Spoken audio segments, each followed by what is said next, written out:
ಎಲ್ಲ ಸ್ಪರ್ಧಾರ್ಥಿ ಮಿತ್ರರಿಗೆ ಸ್ವಾಗತ.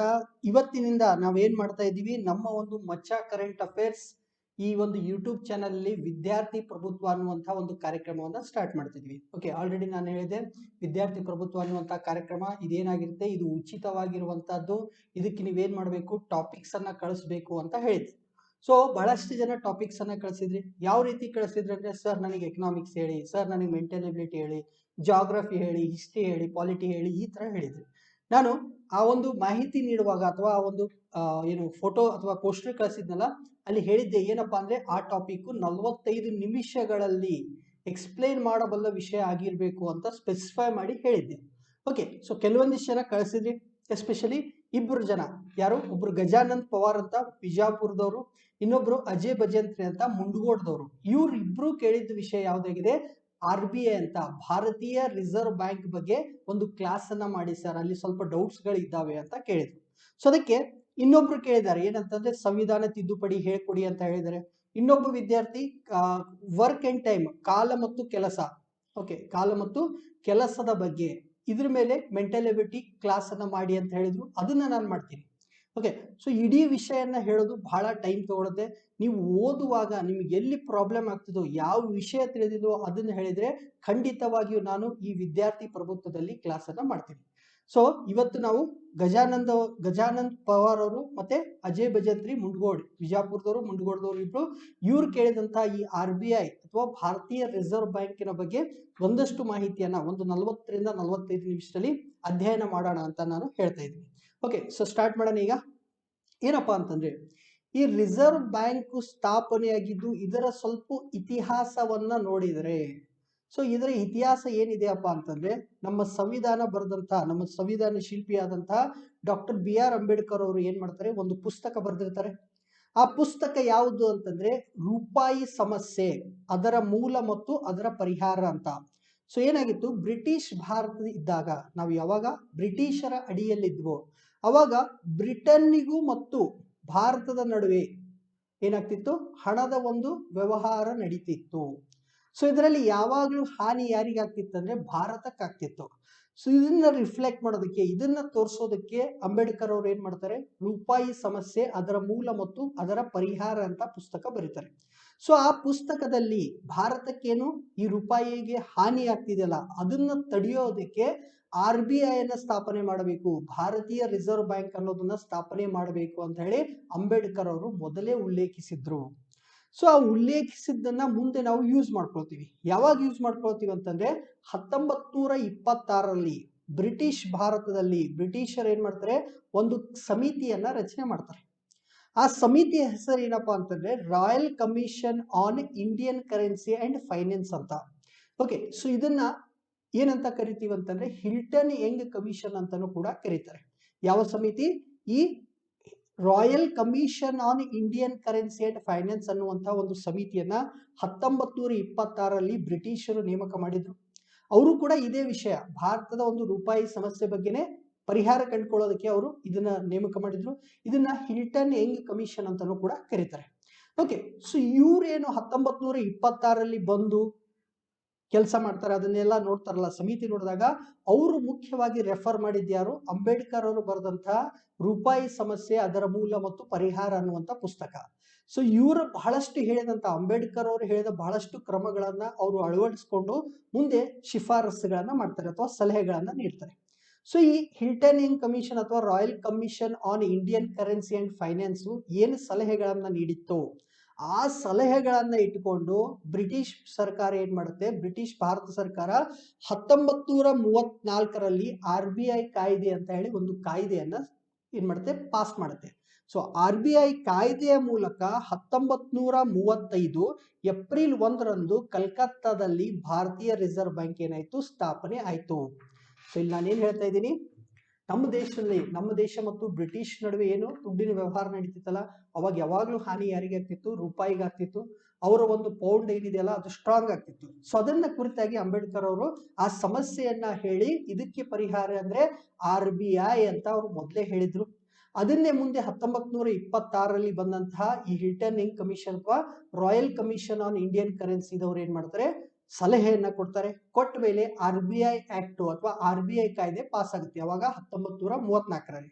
ಸೊ ಅದು ಪಾಸ್ ಆಗಿ ಏಪ್ರಿಲ್ 1 1935ರಂದು RBI ಸ್ಥಾಪನೆ ಆಯ್ತು. ಎಲ್ಲಿ ಆಯ್ತು? ಕಲ್ಕತ್ತಾದಲ್ಲಿ ಆಯ್ತು. ಓಕೆ, ಸೊ ಇಲ್ಲೇನಿದೆಯಲ್ಲ ಇದು RBI ದ ಒಂದು ಲಾಂಛನ. ಇಲ್ಲಿ ಇದನ್ನ ನೋಡ್ತೀವಿ, ಸಿಂಹ ಇದೆ, ಹಿಂದೆ ಒಂದು ಗಿಡವನ್ನು ತೋರಿಸಿದರೆ ಯಾವ ಗಿಡ ಇದು, ಯಾವ ಗಿಡ ಅನ್ನೋದನ್ನ ಕಮೆಂಟ್ ಅಲ್ಲಿ ಹಾಕಿ. ಓಕೆ, ಸೊ ಈ ರೀತಿ ಹಿಲ್ಟನ್ ಕಮಿಷನ್ ಏನ್ ಮಾಡಿತ್ತು ಇಲ್ಲಿ, ಅದನ್ನ ನಾವು royal commission on Indian currency and finance ಅನ್ನೋದನ್ನ ಹಿಲ್ಟನ್ ಯಂಗ್ ಕಮಿಷನ್ ಅಂತ ಕರಿತೀವಿ. ಸೊ ಮುಂದೆ ಇದು ಯಾವಾಗ ಸ್ಥಾಪನೆ ಆಗಿದ್ದು? 1935 ಏಪ್ರಿಲ್ 1ಕ್ಕೆ ಸ್ಥಾಪನೆ ಆಯಿತು. ಸ್ಥಾಪನೆಯಾದ 2 ವರ್ಷಕ್ಕೆ ಇದನ್ನ ಮುಂಬೈಗೆ ವರ್ಗಾವಣೆ ಮಾಡ್ತಾರೆ ಅಥವಾ ಸ್ಥಳಾಂತರ ಮಾಡ್ತಾರೆ. ಸೊ ಅವಾಗಿಂದ ಶಾಶ್ವತವಾಗಿ ಇನ್ನೂವರೆಗೂ RBI ನ ಪ್ರಧಾನ ಕಚೇರಿ ಎಲ್ಲಿದೆ? ಮುಂಬೈಗೆ ಇದೆ. ಅಂದ್ರೆ 2 ವರ್ಷ ಈ RBI ನ ಪ್ರಧಾನ ಕಚೇರಿಯಲ್ಲಿ ಇತ್ತು, ಕಲ್ಕತ್ತಾದಲ್ಲಿ ಇತ್ತು. ಅದಾದ್ಮೇಲೆ ನಮಗೆ 1947ರಲ್ಲಿ ಸ್ವಾತಂತ್ರ್ಯ ಸಿಕ್ತು. ಸ್ವಾತಂತ್ರ್ಯ ಸಿಕ್ಕು 2 ವರ್ಷಗಳ ನಂತರ ಅಂದ್ರೆ 1979ರಲ್ಲಿ ಇದನ್ನ ರಾಷ್ಟ್ರೀಕರಣಗೊಳಿಸಿದ್ವಿ. ಅಂದ್ರೆ ಅಲ್ಲಿವರೆಗೂ ಇದರ ಪ್ರಮುಖ ಷೇರುದಾರರು ಯಾರಾಗಿದ್ದಂದ್ರೆ ಖಾಸಗಿ ಜನ ಆಗಿದ್ರು, ಪ್ರೈವೇಟ್ ಬ್ಯಾಂಕ್ ಆಗಿ ಇದು ಕೆಲಸ ಮಾಡ್ತಿತ್ತು. ಆಮೇಲೆ ಗೌರ್ಮೆಂಟ್ ದವರು ಇದನ್ನ ನ್ಯಾಷನಲೈಸ್ ಅಥವಾ ಏನಂತ ಹೇಳ್ತೀವಿ, ರಾಷ್ಟ್ರೀಕರಣವನ್ನ ಗೊಳಿಸ್ಬಿಡ್ತಾರೆ. ಅಂದ್ರೆ ಇದು ಭಾರತ ಸರ್ಕಾರದ ಒಂದು ಮುಖ್ಯ ಬ್ಯಾಂಕ್ ಆಗಿ ಇದು ಏನಾಗುತ್ತೆ, ರೂಪುಗೊಳ್ಳುತ್ತೆ. ಸೊ ಅದಾದ್ಮೇಲೆ ಅದೇ ವರ್ಷ ಯಾವಾಗ 1949ರಲ್ಲಿಯೇ ಏಷ್ಯನ್ ಕ್ಲಿಯರಿಂಗ್ ಯೂನಿಯನ್ ನ ಸದಸ್ಯ ಬ್ಯಾಂಕ್ ಆಗುತ್ತೆ. ಸೊ ಏನಿದು ಏಷ್ಯನ್ ಕ್ಲಿಯರಿಂಗ್ ಯೂನಿಯನ್ ಅಂತಂದ್ರೆ, ಫಾರ್ ಎಕ್ಸಾಂಪಲ್ ಈಗ ಭಾರತದಿಂದ ಹಣದ ವಹಿವಾಟು ಪ್ರತಿ ದಿವಸ ನಡೀತಿರುತ್ತೆ. ಎಲ್ಲಿ? ಒಂದ್ ಕಡೆ ಶ್ರೀಲಂಕಾ ಅಂತ ತಗೋಣ ಒಂದು ಎಕ್ಸಾಂಪಲ್. ಶ್ರೀಲಂಕಾದಿಂದ ಪ್ರತಿ ದಿವಸ ಸ್ವಲ್ಪ ದುಡ್ಡು, ಈಗ ಭಾರತದಿಂದ ಶ್ರೀಲಂಕಾಕ್ಕೆ 80 ರೂಪಾಯಿ ನಾವು ಅವ್ರಿಗೆ ಕೊಡಬೇಕು. ಓಕೆ, ವ್ಯಾಪಾರದಲ್ಲಿ ಶ್ರೀಲಂಕಾದವರು ನಮಗೆ ವ್ಯಾಪಾರಕ್ಕೆ 100 ರೂಪಾಯಿ ಕೊಡಬೇಕು. ಓಕೆ, ಸೊ ಈಗ ಅವರು 80 ರೂಪಾಯಿ ಕಳಿಸೋದು, ನಾವು ಅವ್ರಿಗೆ 100 ರೂಪಾಯಿ ಕಳಿಸೋದು, ಈ ರೀತಿ ಮಾಡ್ಕೊಂಡು ಕೂಡೋದಿಲ್ಲ. ಸೊ ಇಲ್ಲೇನಾಗುತ್ತೆ, ಎರಡೂ ದೇಶಗಳ ನಡುವೆ ನಡೀಬೇಕಾದಂತಹ ಒಂದು ಒಟ್ಟು ವ್ಯವಹಾರವನ್ನ, ಈಗ ನಾವು ಅವರಿಗೆ ಎಷ್ಟು ಕೊಡ್ಬೇಕು? 80 ರೂಪಾಯಿ ಕೊಡ್ಬೇಕಂತ ಹೇಳಿದೆ. ಶ್ರೀಲಂಕಾದವರು ನಮಗೆ 100 ರೂಪಾಯಿ ಕೊಡ್ಬೇಕಂತ ಹೇಳಿದೆ. ಸೊ ಒಂದ್ ನಿಮಿಷ ಇನ್ನೊಂದು ಸ್ವಲ್ಪ ಕ್ಲಿಯರ್ ಆಗಿ ಬಿಡ್ತೀನಿ. ಇಲ್ಲಿ ಯಾವುದು? ಭಾರತ, ಈಗ ಇಲ್ಲಿ ಶ್ರೀಲಂಕಾ. ಓಕೆ, ಒಂದು ಎಕ್ಸಾಂಪಲ್, ಭಾರತದಿಂದ ಶ್ರೀಲಂಕಾಗೆ ಎಷ್ಟು ರೂಪಾಯಿ ಹೋಗ್ಬೇಕು? 80 ರೂಪಾಯಿ ಹೋಗ್ಬೇಕು. ಶ್ರೀಲಂಕಾದಿಂದ ಭಾರತಕ್ಕೆ ಎಷ್ಟು ರೂಪಾಯಿ ಬರಬೇಕು? 100 ರೂಪಾಯಿ ಬರಬೇಕು. ಸೊ ಅದಕ್ಕೆ ಏನ್ ಮಾಡ್ಬಿಡ್ತಾರೆ ಅಂತಂದ್ರೆ, ಈಗ ನಿವ್ವಳ ಎಷ್ಟು ಬಂತು? 20 ರೂಪಾಯಿ ಎಲ್ಲಿಂದ ಬರಬೇಕು? ಶ್ರೀಲಂಕಾದಿಂದ ಬರಬೇಕು. ಬರೀ 20 ರೂಪಾಯಿನ ಅವ್ರು ಕಳಿಸಿದ್ರೆ ಮುಗೀತು. ಸೊ ಈ ರೀತಿ ಒಂದು ದೇಶ ಇನ್ನೊಂದು ದೇಶದ ನಡುವೆ ಏನು ಹಣದ ವಹಿವಾಟು ನಡೀತಿರ್ತಲ್ಲ, ಅದು ನಾವು ಕೊಡೋದು ನೀವು ಕೊಡೋದು ಪ್ರತಿ ಸಾರಿ ಮಾಡೋದು ಬೇಡ. ಒಂದಿಷ್ಟು ದಿವಸ ಆದ್ಮೇಲೆ ಕಂಪ್ಲೀಟ್ ಆಗಿ ಯಾರ ಹತ್ರ ಹೆಚ್ಚಿಗೆ ಕೊಡಬೇಕಾಗಿರುತ್ತೋ ಅವ್ರು ಒಂದೇ ಸಾರಿ ಕೊಟ್ಟು ಕ್ಲಿಯರ್ ಮಾಡ್ತಾರೆ. ಹಾಗೆ ಏಷ್ಯಾದ ಒಂದು ವಲಯದಲ್ಲಿ ಆ ಏಷ್ಯನ್ ಕ್ಲಿಯರಿಂಗ್ ಯೂನಿಯನ್ ಒಂದು ಸದಸ್ಯ ಕೂಡ ಆಗುತ್ತೆ. ಯಾವುದು? ಭಾರತೀಯ ರಿಸರ್ವ್ ಬ್ಯಾಂಕ್. ಓಕೆ, ಇದರ ಮೊದಲ ಗವರ್ನರ್ ಯಾರು ಅಂತಂದ್ರೆ ಸರ್ ಓಸ್ಬರ್ನ್ ಸ್ಮಿತ್ ಅನ್ನೋರು ಇದರ ಮೊದಲ ಗವರ್ನರ್ ಆಗಿದ್ರು. ಯಾವ್ದು? RBI. ಓಕೆ, ಸೊ RBI ಯಾವ ರೀತಿ ಡೆವಲಪ್ ಆಗ್ತಾ ಬಂತು ಅಂತ ನೋಡಿದ್ವಿ. 37ರಲ್ಲಿ ಇದೇನಾಗುತ್ತೆ, ಮುಂಬೈಗೆ ಬರುತ್ತೆ. ಎಲ್ಲಿಂದ? ಕಲ್ಕತ್ತಾದಿಂದ. 49ರಲ್ಲಿ ಏನಾಯ್ತು? ರಾಷ್ಟ್ರೀಕರಣಗೊಂಡು ಅಥವಾ ಏಷ್ಯನ್ ಕ್ಲಿಯರಿಂಗ್ ಯೂನಿಯನ್ ನ ಸದಸ್ಯ ಆಯ್ತು. ಅಂದ್ರೆ ದೇಶಗಳ ನಡುವೆ ಏನು ದುಡ್ಡಿನ ವ್ಯವಹಾರ ನಡೀತಲ್ಲ ಅದೆಲ್ಲ ನೋಡ್ಕೊಳ್ಳುವಂತ ಜವಾಬ್ದಾರಿ ಯಾರಿಗೆ ಬರುತ್ತೆ? RBIಗೆ ಬರುತ್ತೆ. ನೆಕ್ಸ್ಟ್ ಇನ್ನು ನಾವೇನ್ ನೋಡ್ತೀವಿ, RBI ಮಾಡುವಂತ ಕಾರ್ಯಗಳು ಅಥವಾ ಕೆಲಸಗಳು. ಏನ್ ಕೆಲಸ ಮಾಡುತ್ತೆ RBI? ಓಕೆ, ಸೊ ಫಸ್ಟ್ ಇದು ಬ್ಯಾಂಕರ್ಸ್ ನ ಬ್ಯಾಂಕ್ ಆಗಿ ಕೆಲಸ ಮಾಡುತ್ತೆ ಅಂತ ಹೇಳ್ತಾರೆ. It acts as a bankers bank. Bankers bank ಅಂದ್ರೇನು? ಈಗ ನಾವು ಬ್ಯಾಂಕ್ ಅಲ್ಲಿ ಏನ್ ಮಾಡ್ತೀವಿ? ಬ್ಯಾಂಕ್ ಅಲ್ಲಿ ನಾವು ಹೋಗಿ ದುಡ್ಡನ್ನ ಡಿಪಾಸಿಟ್ ಮಾಡ್ತೀವಿ. ಓಕೆ, ಸೊ ಅಲ್ಲಿಂದ ನಾವು ಏನ್ ಮಾಡ್ತೀವಿ? ಲೋನ್ ಅಥವಾ ಸಾಲವನ್ನ ತಗೊಳ್ತೀವಿ. ನಾವು ಬ್ಯಾಂಕ್ ಜೊತೆಗೆ ಏನ್ ಮಾಡ್ತೀವಿ? ಡಿಪಾಸಿಟ್, ಹಣವನ್ನು ಹೋಗಿ ಅಲ್ಲಿ ಇಡ್ತೀವಿ, ಠೇವಣಿ ಇಡ್ತೀವಿ, ಇಲ್ಲ ಅಂದ್ರೆ ಅಲ್ಲಿಂದ ಸಾಲ ತಗೊಳ್ತೀವಿ. ಇದೇ ತರ ಬ್ಯಾಂಕುಗಳು ಅಂತ ಏನಿದೆಯಲ್ಲ ನಮ್ಮ ದೇಶದಲ್ಲಿ ಇರುವಂತಹ, ಈಗ SBI, ಓಕೆ, ಸೊ ಬೇರೆ ಬೇರೆ ಬ್ಯಾಂಕ್ಗಳು, HDFC, ಎಕ್ಸಿಸ್, ಇಂಥ ಬ್ಯಾಂಕ್ಗಳೆಲ್ಲ ತಮ್ಮ ಹಣವನ್ನ ಡಿಪಾಸಿಟ್ ಮಾಡೋದು ಯಾರ ಜೊತೆಗೆ? RBI ಜೊತೆಗೆ. ಲೋನ್ ತಗೊಳ್ಳೋದು ಯಾರಿಂದ? RBI ಇಂದ. ಸೊ ಅದಕ್ಕೆ ಬ್ಯಾಂಕುಗಳ ಬ್ಯಾಂಕು ಅಂತ, ಅದು ಬ್ಯಾಂಕರ್ಸ್ ಗಳ ಬ್ಯಾಂಕು ಅಂತ ಹೇಳ್ತೀವಿ. ಈಗ ಯಾವ ರೀತಿ ನಾನು ಬ್ಯಾಂಕ್ ಅಲ್ಲಿ ಡಿಪಾಸಿಟ್ ಮಾಡಿ ಅಥವಾ ಬ್ಯಾಂಕ್ ಇಂದ ಲೋನ್ ತಗೊಳ್ತೀನೋ, ಅದೇ ತರ ಎಲ್ಲಾ ಬ್ಯಾಂಕ್ಗಳು ತಮ್ಮ ದುಡ್ಡನ್ನು ಯಾರ ಜೊತೆ ಡೆಪಾಸಿಟ್ ಮಾಡುತ್ತೆ? RBI ಜೊತೆಗೆ ಮಾಡುತ್ತೆ. ಯಾರಿಂದ ಲೋನ್ ತಗೊಳುತ್ತೆ? RBI ಅಥವಾ ರಿಸರ್ವ್ ಬ್ಯಾಂಕ್ ಆಫ್ ಇಂಡಿಯಾದಿಂದ ಲೋನ್ ತಗೊಳುತ್ತೆ. ಅದಕ್ಕೆ ಇದನ್ನ ಏನಂತ ಕರೆದ್ರು? ಬ್ಯಾಂಕರ್ಸ್ ಆಫ್ ಬ್ಯಾಂಕ್ ಅಂತ ಕರೆದ್ರು. ಅದ್ರ ಜೊತೆಗೆ ಈಗ ಯಾವುದೇ ಬ್ಯಾಂಕಿನ ಹತ್ರ ದುಡ್ಡು ಬಂದ್ರೆ, ಈಗ ನಾವು ಠೇವಣಿ ಅಥವಾ ಡಿಪಾಸಿಟ್ ಅಂತ ಮಾಡ್ತೀವಿ. ಸೊ ಠೇವಣಿ ಅಂತ ಬಂದಾಗ ಆ ದುಡ್ಡನ್ನ ಬ್ಯಾಂಕ್ಗಳು ಏನ್ ಮಾಡಬೇಕು? ಬೇರೆಯವರಿಗೆ ಸಾಲ ಅಂತ ಕೊಡ್ಬೇಕು. ಫಾರ್ ಎಕ್ಸಾಂಪಲ್, ಈಗ ಬ್ಯಾಂಕ್ ಮಾಡೋ ಕೆಲಸ ಏನು? ಬ್ಯಾಂಕ್ ಇತ್ತು, ಬ್ಯಾಂಕಿಗೆ ಹೋಗಿ ನಾನೇನ್ ಮಾಡ್ತಿದ್ದೀನಿ? ಠೇವಣಿ ಇಡ್ತಾ ಇದ್ದೀನಿ ಅಥವಾ ಡಿಪಾಸಿಟ್ ಮಾಡ್ತಾ ಇದ್ದೀನಿ. ಓಕೆ, ಸೊ ಡಿಪಾಸಿಟ್ ಮಾಡಿದ ದುಡ್ಡಲ್ಲಿ ಅದು ಮತ್ತೊಬ್ಬರಿಗೆ ಏನ್ ಮಾಡುತ್ತೆ, ಸಾಲ ಕೊಡುತ್ತೆ. ಈ ರೀತಿ ಸಾಲ ಕೊಡುವಾಗ ಕೆಲವೊಂದಿಷ್ಟು ಮೊತ್ತವನ್ನ, ಕನಿಷ್ಠ ನಗದು ಮೀಸಲನ್ನ ಏನ್ ಮಾಡ್ಬೇಕು, ಅನುಪಾತವಾಗಿ ಇಟ್ಕೋಬೇಕು. ಯಾರ ಜೊತೆಗೆ, RBI ಜೊತೆಗೆ. ಇದನ್ನ ಈಸಿಯಾಗಿ ಹೇಳ್ಬೇಕಂದ್ರೆ, ನಾನು ಇವತ್ತು ಹೋಗಿ ಬ್ಯಾಂಕ್ ಅಲ್ಲಿ 100 ರೂಪಾಯಿನ ಕೊಟ್ಟೆ. 100 ರೂಪಾಯಿ ಕೊಟ್ಟಾಗ ಅದು 100 ರೂಪಾಯಿ ಎಲ್ಲವನ್ನು ಸಾಲವಾಗಿ ನೀಡುವಂತಿಲ್ಲ. ಸೊ ನಾನು ಬ್ಯಾಂಕಿಗೆ 100 ರೂಪಾಯಿ ಡಿಪಾಸಿಟ್ ಮಾಡಿದೀನಿ, ಈ ಬ್ಯಾಂಕ್ ಅದನ್ನ ಕಂಪ್ಲೀಟ್ ಆಗಿ ಸಾಲ ಅಂತ ಬೇರೆ ಗ್ರಾಹಕನಿಗೆ ಕೊಡುವಂತಿಲ್ಲ. ಅದರಲ್ಲಿ 4 ಈಗೇನಿದೆ ಪ್ರೆಸೆಂಟ್ ಇರುವಂತ CRR ಅಥವಾ ಕನಿಷ್ಠ ನಗದು ಮೀಸಲು ಅನುಪಾತ ಎಷ್ಟಿದೆ, 4.5% ಇದೆ. ಸೊ ಅಂದ್ರೆ ಈ 100 ರೂಪಾಯಿಲಿ 4.5 ರೂಪಾಯಿಯನ್ನ ಏನ್ ಮಾಡ್ಬೇಕು, ಅವರು RBI ಹತ್ರ ಇಡಬೇಕು, ದುಡ್ಡು ಇಡಬೇಕು. ಉಳಿದಿದ್ದೆಷ್ಟು, ಉಳಿದಿದ್ದು 95 ರೂಪಾಯಿ 50 ಪೈಸೆ ಉಳಿತಲ್ಲ, ಅದರಲ್ಲಿ ಅವರು ಸಾಲ ಕೊಡಬಹುದು. ಮುಂದೆ SLR ಅಂತ ಬರುತ್ತೆ, ಅದನ್ನು ಕೂಡ ಹೇಳ್ತೀನಿ. ಸೊ ಈಗ CRR ಅಂತಂದ್ರೆ ಕನಿಷ್ಠ ನಗದು ಮೀಸಲನ್ನ ಯಾರ ಜೊತೆಗೆ ಇಡ್ತಾರೆ, RBI ಜೊತೆಗೆ ಇಡ್ತಾರೆ. ಅಂದ್ರೆ ಅವರಿಗೆ ಬಂದಂತಹ ಬ್ಯಾಂಕ್ ಅಲ್ಲಿ ಠೇವಣಿ ಅಂತ ಬಂದಿದ್ದ ದುಡ್ಡಲ್ಲಿ 4.5% ಈಗಿನ ಒಂದು ದಿನದ ಪ್ರಕಾರ ಇಷ್ಟನ್ನ ಯಾರ ಜೊತೆ ಇಡಬೇಕು, RBI ಜೊತೆ ಇಡಬೇಕು, ಡಿಪಾಸಿಟ್ ಅಂತ. ನೆಕ್ಸ್ಟ್ ಯಾವ್ದು ಶೆಡ್ಯೂಲ್ಡ್ ಬ್ಯಾಂಕ್ಸ್ ಇದೆಯೋ, ಶೆಡ್ಯೂಲ್ಡ್ ಬ್ಯಾಂಕ್ಸ್ ಅಂದ್ರೆ ಅನುಸೂಚಿತ ಬ್ಯಾಂಕ್ಗಳು, ಈ RBI ಕಾಯ್ದೆ, ಓಕೆ, ಸೊ ಇದರ 1934ರ ಒಂದು ಕಾಯ್ದೆಯಲ್ಲಿ ಬರುವಂತಹ ಅನುಸೂಚಿತ ಅಥವಾ ಶೆಡ್ಯೂಲ್ಸ್ ಅಲ್ಲಿ ಬರುವಂತಹ ಒಂದಿಷ್ಟು ಬ್ಯಾಂಕ್ಗಳಿಗೆ ನಾವೇನಂತ ಹೇಳ್ತೀವಿ, ಅನುಸೂಚಿತ ಬ್ಯಾಂಕ್ಗಳು ಅಂತ ಹೇಳ್ತೀವಿ. ಸೊ ಆ ಬ್ಯಾಂಕ್ಗಳು ಮತ್ತು ರಾಜ್ಯ ಸಹಕಾರಿ ಬ್ಯಾಂಕ್ಗಳಿಗೆ ಏನ್ ಮಾಡುತ್ತೆ, ಹಣಕಾಸಿನ ನೆರವನ್ನ ನೀಡುತ್ತೆ. ಅಂದ್ರೆ ಅವರಿಗೆ ಸಾಲ ನೀಡುತ್ತೆ. ಈಗ ಆಲ್ರೆಡಿ ನಾವು ನೋಡಿದ್ವಿ, ಬ್ಯಾಂಕರ್ಸ್ ಬ್ಯಾಂಕ್ ಅಂದ್ರೇನು, ಇದು ಒಂದು ಠೇವಣಿಯನ್ನ ಇಟ್ಕೋಬೇಕು, ಅಲ್ಲಿ CRR ಅಂತ ಎಕ್ಸಾಂಪಲ್ ಕೊಟ್ಟಿದ್ವಿ. ಮುಂದೆ ಇದು ಸಾಲವನ್ನ ನೀಡಬೇಕು. ಯಾರಿಗೆ ಸಾಲ ನೀಡಬೇಕು, ಇಂತಹ ಅನುಸೂಚಿತ ಬ್ಯಾಂಕ್ಗಳು, ಸಹಕಾರಿ ಬ್ಯಾಂಕ್ಗಳಿಗೆಲ್ಲ ಸಾಲವನ್ನು ನೀಡುವ ಕೆಲಸವನ್ನ RBI ಮಾಡುತ್ತೆ. ಮುಂದೆ ವಿದೇಶಿ ವಿನಿಮಯ ಮೀಸಲುಗಳ ಪಾಲಕ ಅಂತ ಹೇಳಿ ಇದನ್ನ ಫಾರೆಕ್ಸ್ ಅಂತ ಕರಿತೀವಿ, ಫಾರಿನ್ ಎಕ್ಸ್ಚೇಂಜ್ ಅಂತ. ಈಗ ವ್ಯಾಪಾರ ನಡೀತಿರುತ್ತೆ, ಪ್ರತಿ ದಿವಸ ವ್ಯಾಪಾರ ನಡೀತಿರುತ್ತೆ, ಭಾರತಕ್ಕೆ ದುಡ್ಡು ಬರುತ್ತೆ, ಭಾರತದಿಂದ ದುಡ್ಡು ಹೋಗುತ್ತೆ. ಸೊ ಇದನ್ನೆಲ್ಲ ಮೇಂಟೈನ್ ಮಾಡೋದು ಅಂದ್ರೆ, ಈಗ ಬೇರೆ ದೇಶದಿಂದ ಡಾಲರ್ಸ್ ಅಲ್ಲಿ ಬರ್ಬೋದು, ಓಕೆ, ಸೊ ಅಥವಾ ಪೌಂಡ್ಗಳಲ್ಲಿ ಬರ್ಬೋದು, ಶಿಲ್ಲಿಂಗ್ಸ್ ಅಲ್ಲಿ ಬರ್ಬೋದು, ಬೇರೆ ಬೇರೆ ಕರೆನ್ಸಿಗಳಲ್ಲಿ ಏನು ದುಡ್ಡು ಬರುತ್ತಲ್ಲ, ಆ ದುಡ್ಡಿನ ಸಮನಾಗಿ, ಈಗ ಫಾರ್ ಎಕ್ಸಾಂಪಲ್ ಡಾಲರ್ಸ್ ಅಲ್ಲಿ ಏನು ದುಡ್ಡು ಬರ್ತಾ ಇದೆಯಲ್ಲ, ಅದು ದೇಶದೊಳಗಡೆ ಬಂದಾಗ ಏನಾಗಬೇಕು, ರೂಪಾಯಿ ಆಗಬೇಕು. ಸೊ ಈ ರೀತಿ ವಿದೇಶಿ ವಿನಿಮಯ ಮೀಸಲುಗಳನ್ನ ನೋಡಿಕೊಳ್ಳುವಂತಹ ಒಂದು ಜವಾಬ್ದಾರಿ, ಅಂದ್ರೆ ಹೊರದೇಶದಿಂದ ಬಂದಂತಹ ಡಾಲರು ಒಳಗೆ ಬರುವಾಗ ರೂಪಾಯಿ ಅಂತ ಕನ್ವರ್ಟ್ ಮಾಡಿ ಆ ಡಾಲರ್ಸ್ ಗಳನ್ನ ತನ್ನ ಹತ್ರ ಇಟ್ಟುಕೊಳ್ಳುವಂತ ಕೆಲಸ ಯಾರು ಮಾಡುತ್ತೆ, RBI ಮಾಡುತ್ತೆ, ಸರ್ಕಾರ ಮಾಡಲ್ಲ. ಸರ್ಕಾರದ ಪರವಾಗಿ ಇದು RBI ಕೆಲಸ ಮಾಡುತ್ತೆ. ನೆಕ್ಸ್ಟ್ ನಮಗೆಲ್ಲ ಗೊತ್ತಿದೆ, ಕರೆನ್ಸಿ ಅಂದ್ರೆ ಈ ನೋಟುಗಳನ್ನ ಮುದ್ರಣ ಮಾಡುವಂತ ಒಂದು ಕೆಲಸ. 1 ರೂಪಾಯಿಯ ನೋಟನ್ನ ಹೊರತುಪಡಿಸಿ ಉಳಿದ ಎಲ್ಲಾ ನೋಟುಗಳನ್ನ ಯಾರು ಮಾಡ್ತಾರೆ, RBI ಆದವರು ಮಾಡ್ತಾರೆ. ಓಕೆ, ಸೊ ಮುಂದೆ ಈ 1 ರೂಪಾಯಿ ಆಗಿರ್ಬೋದು ಅಥವಾ ನಾಣ್ಯಗಳನ್ನ ಯಾರು ಪ್ರಿಂಟ್ ಅಥವಾ ಯಾರು ಮಾಡಿ ಕೊಡ್ತಾರೆ ಅಂತಂದ್ರೆ, ಕೇಂದ್ರ ಸರ್ಕಾರದ ಹಣಕಾಸು ಸಚಿವಾಲಯದವರು. ಅಂದ್ರೆ 1 ರೂಪಾಯಿ ಇದ್ದಾಯ್ತು ಅಥವಾ ಈ ನಾಣ್ಯಗಳನ್ನ, ಇವುಗಳನ್ನ ಬಿಡುಗಡೆ ಮಾಡುವಂತಹ ಒಂದು ಕೆಲಸ ಯಾರ್ದಿದೆ, ಹಣಕಾಸು ಸಚಿವಾಲಯದವರು ಮಾಡ್ತಾರೆ. ಅದು ಬಿಟ್ಟು ಬೇರೆ ಎಷ್ಟೇ 1 ರೂಪಾಯಿಗಿಂತ ಹೆಚ್ಚಿನ ನೋಟ್ಸ್ ಇದೆಯಲ್ಲ ಅಥವಾ ನೋಟುಗಳನ್ನ ನೋಡ್ತೀವಲ್ಲ, ಅವನ್ನೆಲ್ಲ ಮಾರೋದು ಯಾರು, RBI. ಅದಾದ್ಮೇಲೆ ಕೊನೆಯ ಒಂದು ಸಾಲದಾತ, ಈಗ ಬ್ಯಾಂಕಿಗೆ ಯಾರು ಸಾಲ ಕೊಡ್ತಿಲ್ಲ, ಓಕೆ, ಸೊ ನಮ್ಮ SBI ಆಗಿರ್ಬೋದು ಅಥವಾ ಈಗ HDFC, ಆಕ್ಸಿಸ್, ಇಂಥ ಯಾವುದೇ ಬ್ಯಾಂಕ್ ಆಗಿರ್ಲಿ, ಅವರಿಗೆ ಸಾಲ ಯಾರು ಕೊಡ್ತಿಲ್ಲ ಅಂತಂದ್ರೆ ಲೆಂಡರ್ ಆಫ್ ಲಾಸ್ಟ್ ರೆಸಾರ್ಟ್ ಅಂತ ಹೇಳ್ತೀವಿ. ಕೊನೆಯದಾಗಿ ಸಾಲ ಯಾರಿಂದ ಸಿಗುತ್ತೆ ಅಂತ ನಾವು ಎಕ್ಸ್ಪೆಕ್ಟ್ ಮಾಡಿದ್ರೆ ಅದು ಯಾರಿಂದ ಸಿಗುತ್ತೆ, RBI ಇಂದ ಸಿಗುತ್ತೆ. ಮತ್ತೆ ಇನ್ನಷ್ಟು ಕಾರ್ಯಗಳನ್ನ ನಾವು ಹೇಳಬೇಕಾದ್ರೆ 2 ರೀತಿಯ ಕಾರ್ಯಗಳು ಅಂತ ಹೇಳ್ತೀವಿ. ಈ ಎಲ್ಲಾ ಕಾರ್ಯಗಳನ್ನ 2 ರೀತಿ ಕಾರ್ಯಗಳು ಅಂತ ವಿಂಗಡಣೆ ಮಾಡ್ತೀವಿ.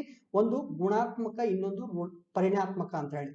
ಗುಣಾತ್ಮಕ ಅಂತಂದ್ರೆ ಇಲ್ಲೇನಿಲ್ಲ, ಇದು ಕ್ವಾಂಟಿಟೇಟಿವ್, ಅಂದ್ರೆ ಇದನ್ನ ನಾವು ನಂಬರ್ಗಳ ಮೂಲಕ ಅಳಿಬಹುದು, ಅಂದ್ರೆ ಸಂಖ್ಯೆಗಳ ಮೂಲಕ ಇದನ್ನ ಅಳಿಬಹುದು. ಗುಣಾತ್ಮಕ ಅಂತಂದ್ರೆ ಇದೊಂದು ತರ ಉಪದೇಶ ಮಾಡಿದಂಗೆ, ಓಕೆ, ಇದನ್ನ ಅಳಿಯಕ್ಕಾಗಲ್ಲ. ಈಗ ನೋಡಿ, ಈಗ ನಾನೇನ್ ಹೇಳ್ತೀನಿ ಅಂತಂದ್ರೆ 1 ಮೀಟರ್ ಬಟ್ಟೆ ತಗೊಂಡ್ ಬಾ ಅಂತಂದ್ರೆ ನಾವು 1 ಮೀಟರ್ ಅನ್ನೋದನ್ನ ಅಳಿಬಹುದು, ಅದು ಗುಣಾತ್ಮಕ ಆಯ್ತು. ಓಕೆ, ಸೊ ನನಗೆ ಖುಷಿ ಆಗಿದೆ ಅಂತಂದ್ರೆ ಅದನ್ನ ನಾವು ಅಳೆಯಕ್ಕಾಗಲ್ಲ, ಅದನ್ನ ನಾವು ಪರಿಣಾತ್ಮಕ ಅಥವಾ ಕ್ವಾಲಿಟೇಟಿವ್ ಅಂತ ಹೇಳ್ತೀವಿ. ನಾನು ಒಂದು ಚಪಾತಿ ತಿಂದೆ ಒಂದು ಚಪಾತಿ ತಿಂದೆ ಅಂತಂದ್ರೆ ಅದೇನಾಯ್ತು, ಅದು ಗುಣಾತ್ಮಕ, ಸಾರಿ ಇದು ಪರಿಣಾತ್ಮಕ, ಇದು ಕ್ವಾಲಿಟಿ ಆಯ್ತು. ಸೊ ಒಂದು ಚಪಾತಿ ಅನ್ನೋದೇನು ಒಂದು ನಂಬರು, ಅದು ಪರಿಣಾತ್ಮಕ. ಓಕೆ, ಪರಿಣಾತ್ಮಕ ಅಂದ್ರೆ ಇಲ್ಲಿ ಏನಿದೆ, ಸಂಖ್ಯೆ ಇದೆ. ಮೊದಲು ಹೇಳುವಾಗ ಸ್ವಲ್ಪ ಉಲ್ಟಾ ಹೇಳಿದೆ. ಸೊ ಚಪಾತಿ ಅಂತ ಹೇಳಿದ್ರೆ ಇದು ಸಂಖ್ಯೆಯಲ್ಲಿ ಹೇಳ್ಬೋದು, ಅದಕ್ಕೆ ಇದು ಪರಿಣಾತ್ಮಕ ಅಂದ್ರೆ ಇದರಲ್ಲಿ ಸಂಖ್ಯೆಯನ್ನು ಹೇಳ್ತೀವಿ. ರುಚಿಯಾದ ಒಂದು ರುಚಿಯಾದ ಚಪಾತಿಗಳನ್ನ ತಿಂದೆ. ರುಚಿಯನ್ನ ಹೆಂಗ್ ಹೇಳಕ್ಕಾಗತ್ತೆ? ರುಚಿಯನ್ನ ಹೇಳಕ್ಕಾಗಲ್ಲ. ಅದಕ್ಕೆ ಅದು ಗುಣಾತ್ಮಕ. ಗುಣಾತ್ಮಕ ಅಂತಂದ್ರೆ ಇಲ್ಲಿ ಕ್ವಾಲಿಟಿ ಅಂತ ಹೇಳ್ತೀವಿ. ಸೊ ಈ ಎರಡು ಕೆಲಸಗಳನ್ನ RBI ಮಾಡುತ್ತೆ. ಇನ್ನು ಇವುಗಳಿಗೆ ಎಕ್ಸಾಂಪಲ್ ನೋಡೋದಾದ್ರೆ, ಪರಿಣಾತ್ಮಕ ಅಂದ್ರೆ ಏನು? ಒಂದು ಸಂಖ್ಯೆ ಇರಬೇಕು, ಅದನ್ನ ಅಳಿಯಬೇಕು, ಅದನ್ನ ಸಂಖ್ಯೆಯ ಸ್ವರೂಪದಲ್ಲಿ ಹೇಳಬೇಕು. ಸೊ ಪರಿಣಾತ್ಮಕ ಅಂದ್ರೆ ಫಾರ್ ಎಕ್ಸಾಂಪಲ್ ಬ್ಯಾಂಕ್ ದರ ನಿಗದಿ ಮಾಡೋದು, ಅಥವಾ ನಗದು ಮೀಸಲು ಅನುಪಾತ ಅಂತ ಈಗ ಹಿಂದೆ ನೋಡಿದ್ವಲ್ಲ, CRR ಅಂತ ಇತ್ತು. ಬಂದ ದುಡ್ಡಲ್ಲಿ 4.5% ಅನ್ನ RBI ಜೊತೆಗೆ ಇಡಬೇಕು, ಅದನ್ನ CRR ಅಥವಾ ನಗದು ಮೀಸಲು ಅನುಪಾತ ಅಂತ ಹೇಳ್ತೀವಿ. ಸೊ ಈ ರೀತಿ ನಗದು ಮೀಸಲು ಅನುಪಾತ ಅನ್ನೋದೇನು? ಇದೊಂದು ನಂಬರ್. ಅದೇ ರೀತಿ ಬ್ಯಾಂಕ್ ದರ ಅಂತ ಹೇಳಿ, ಬ್ಯಾಂಕಿಗೆ ಯಾವ ಒಂದು ಬಡ್ಡಿ ದರದಲ್ಲಿ ಸಾಲ ಕೊಡಬೇಕು ಅನ್ನೋದು ಕೂಡ ಏನು? ಪರಿಣಾತ್ಮಕ ಒಂದು ನಿಯಂತ್ರಣ ಅಂತ ಹೇಳ್ತೀವಿ. ನೆಕ್ಸ್ಟ್ ಮುಕ್ತ ವ್ಯಾಪಾರ ಮಾರುಕಟ್ಟೆ ಅಂತ ಹೇಳಿ, ಮುಕ್ತ ಮಾರುಕಟ್ಟೆ ಕಾರ್ಯಾಚರಣೆ ಅಂತ ಅದನ್ನ ಎಂಡ್ ಅಲ್ಲಿ ಹೇಳ್ತೀವಿ, OMO ಅಂತ ಕರಿತೀವಿ, ಅದು ಕೂಡ ಎಂಡ್ ಅಲ್ಲಿ ಬರುತ್ತೆ. ಇನ್ನು ಗುಣಾತ್ಮಕ ಅಂದಿದ್ದು ಯಾವುದನ್ನ ನಾವು ನಂಬರ್ ಮೂಲಕ ಅಳೆಯೋಕ್ಕಾಗಲ್ಲೋ, ಸಂಖ್ಯೆಗಳಲ್ಲಿ ಅಳೆಯಕ್ಕಾಗಲ್ಲೋ ಅಂತಹದನ್ನ ಗುಣಾತ್ಮಕ ಅಂತ ಹೇಳ್ತೀವಿ. ಫಾರ್ ಎಕ್ಸಾಂಪಲ್ ಈಗ ಬ್ಯಾಂಕ್ ಹೇಳುತ್ತೆ, RBI ದವ್ರು ಹೇಳ್ತಾರೆ ಬ್ಯಾಂಕಿಗೆ ಇಂಥವ್ರಿಗೆ ಸಾಲ ಕೊಡಿ, ಇಂಥವ್ರಿಗೆ ಸಾಲ ಕೊಡಬೇಡಿ ಅಂತ ಹೇಳಿ. ಅವರು ಇಂಥದ್ದೇ ವ್ಯಕ್ತಿ ಅಂತ ಹೇಳ್ತಿಲ್ಲ. ಓಕೆ. ಅಥವಾ ಫಾರ್ ಎಕ್ಸಾಂಪಲ್ ಈಗ ಸಾಲದ ಪಡಿತೀಕರಣ ಅಂತ ಹೇಳ್ತೀವಿ. ಅಂದ್ರೆ ಈಗ ಫಾರ್ ಎಕ್ಸಾಂಪಲ್ ಯಾರು? ರೈತರು, ಓಕೆ, ವಿದ್ಯಾರ್ಥಿಗಳು, ಅಥವಾ MSME ಅಂತ ಹೇಳ್ತೀವಿ. MSME ಅಂದ್ರೆ ಮೈಕ್ರೋ ಸ್ಮಾಲ್ ಮೀಡಿಯಂ ಎಂಟರ್ಪ್ರೈಸಸ್ ಅಂತ, ಸಣ್ಣ ಸೂಕ್ಷ್ಮ ಹಾಗೂ ಮಧ್ಯಮ ಒಂದು ಉದ್ಯಮಗಳಿಗೆ, ಇವುಗಳಿಗೆ ಸಾಲ ಕೊಡಬೇಕು ಅಂತ ಏನ್ ಹೇಳುತ್ತಲ್ಲ, ಇದು ಏನು? ಇದು ಗುಣಾತ್ಮಕ ಅಥವಾ ಕ್ವಾಲಿಟೇಟಿವ್. ಅಥವಾ ಯಾವುದೇ ರೀತಿಯಾದಂತಹ ಒಂದು ಡೈರೆಕ್ಷನ್ ಅಥವಾ ಉಪದೇಶವನ್ನ ನೀಡೋದು, ಹಿಂಗ್ ಮಾಡಿ, ಈ ತರ ಮಾಡಬೇಡಿ, ನಿಮ್ಮ ಅಕೌಂಟ್ಸ್ ಅನ್ನ ಈ ತರ ಮೇಂಟೈನ್ ಮಾಡಿ, ಈಗ ಏನ್ ಕೆಲಸ ಮಾಡುತ್ತಲ್ಲ, ಇದಕ್ಕೆ ಗುಣಾತ್ಮಕ ನಿಯಂತ್ರಣ ಅಂತ ಹೇಳ್ತೀವಿ. ಸೊ RBI ಕಾರ್ಯದಲ್ಲಿ ಎರಡು ರೀತಿಯಾದಂತಹ ಒಂದು ಕಾರ್ಯತಂತ್ರಗಳಿವೆ. ಒಂದನ್ನ ನಾವೇನ್ ಮಾಡ್ಬೋದು? ನಂಬರ್ಸ್ ಅಲ್ಲಿ ಎಳಿಬಹುದು. ಸೊ ನಂಬರ್ ಅಲ್ಲಿ ಎಳೆಯೋದಕ್ಕೆ ನಾವು ಪರಿಣಾತ್ಮಕ ಅಥವಾ ಕ್ವಾಂಟಿಟೇಟಿವ್ ಅಂತ ಹೇಳ್ತೀವಿ. ಇನ್ನು ಯಾವುದನ್ನ ನಂಬರ್ ಅಲ್ಲಿ ಹೇಳಕ್ಕಾಗಲ್ಲ ಅದನ್ನ ಗುಣಾತ್ಮಕ ಅಂತ ಹೇಳ್ತೀವಿ. ಓಕೆ. ಸೊ ಇದು ಎರಡು ಕೆಲಸ ಆಯ್ತು.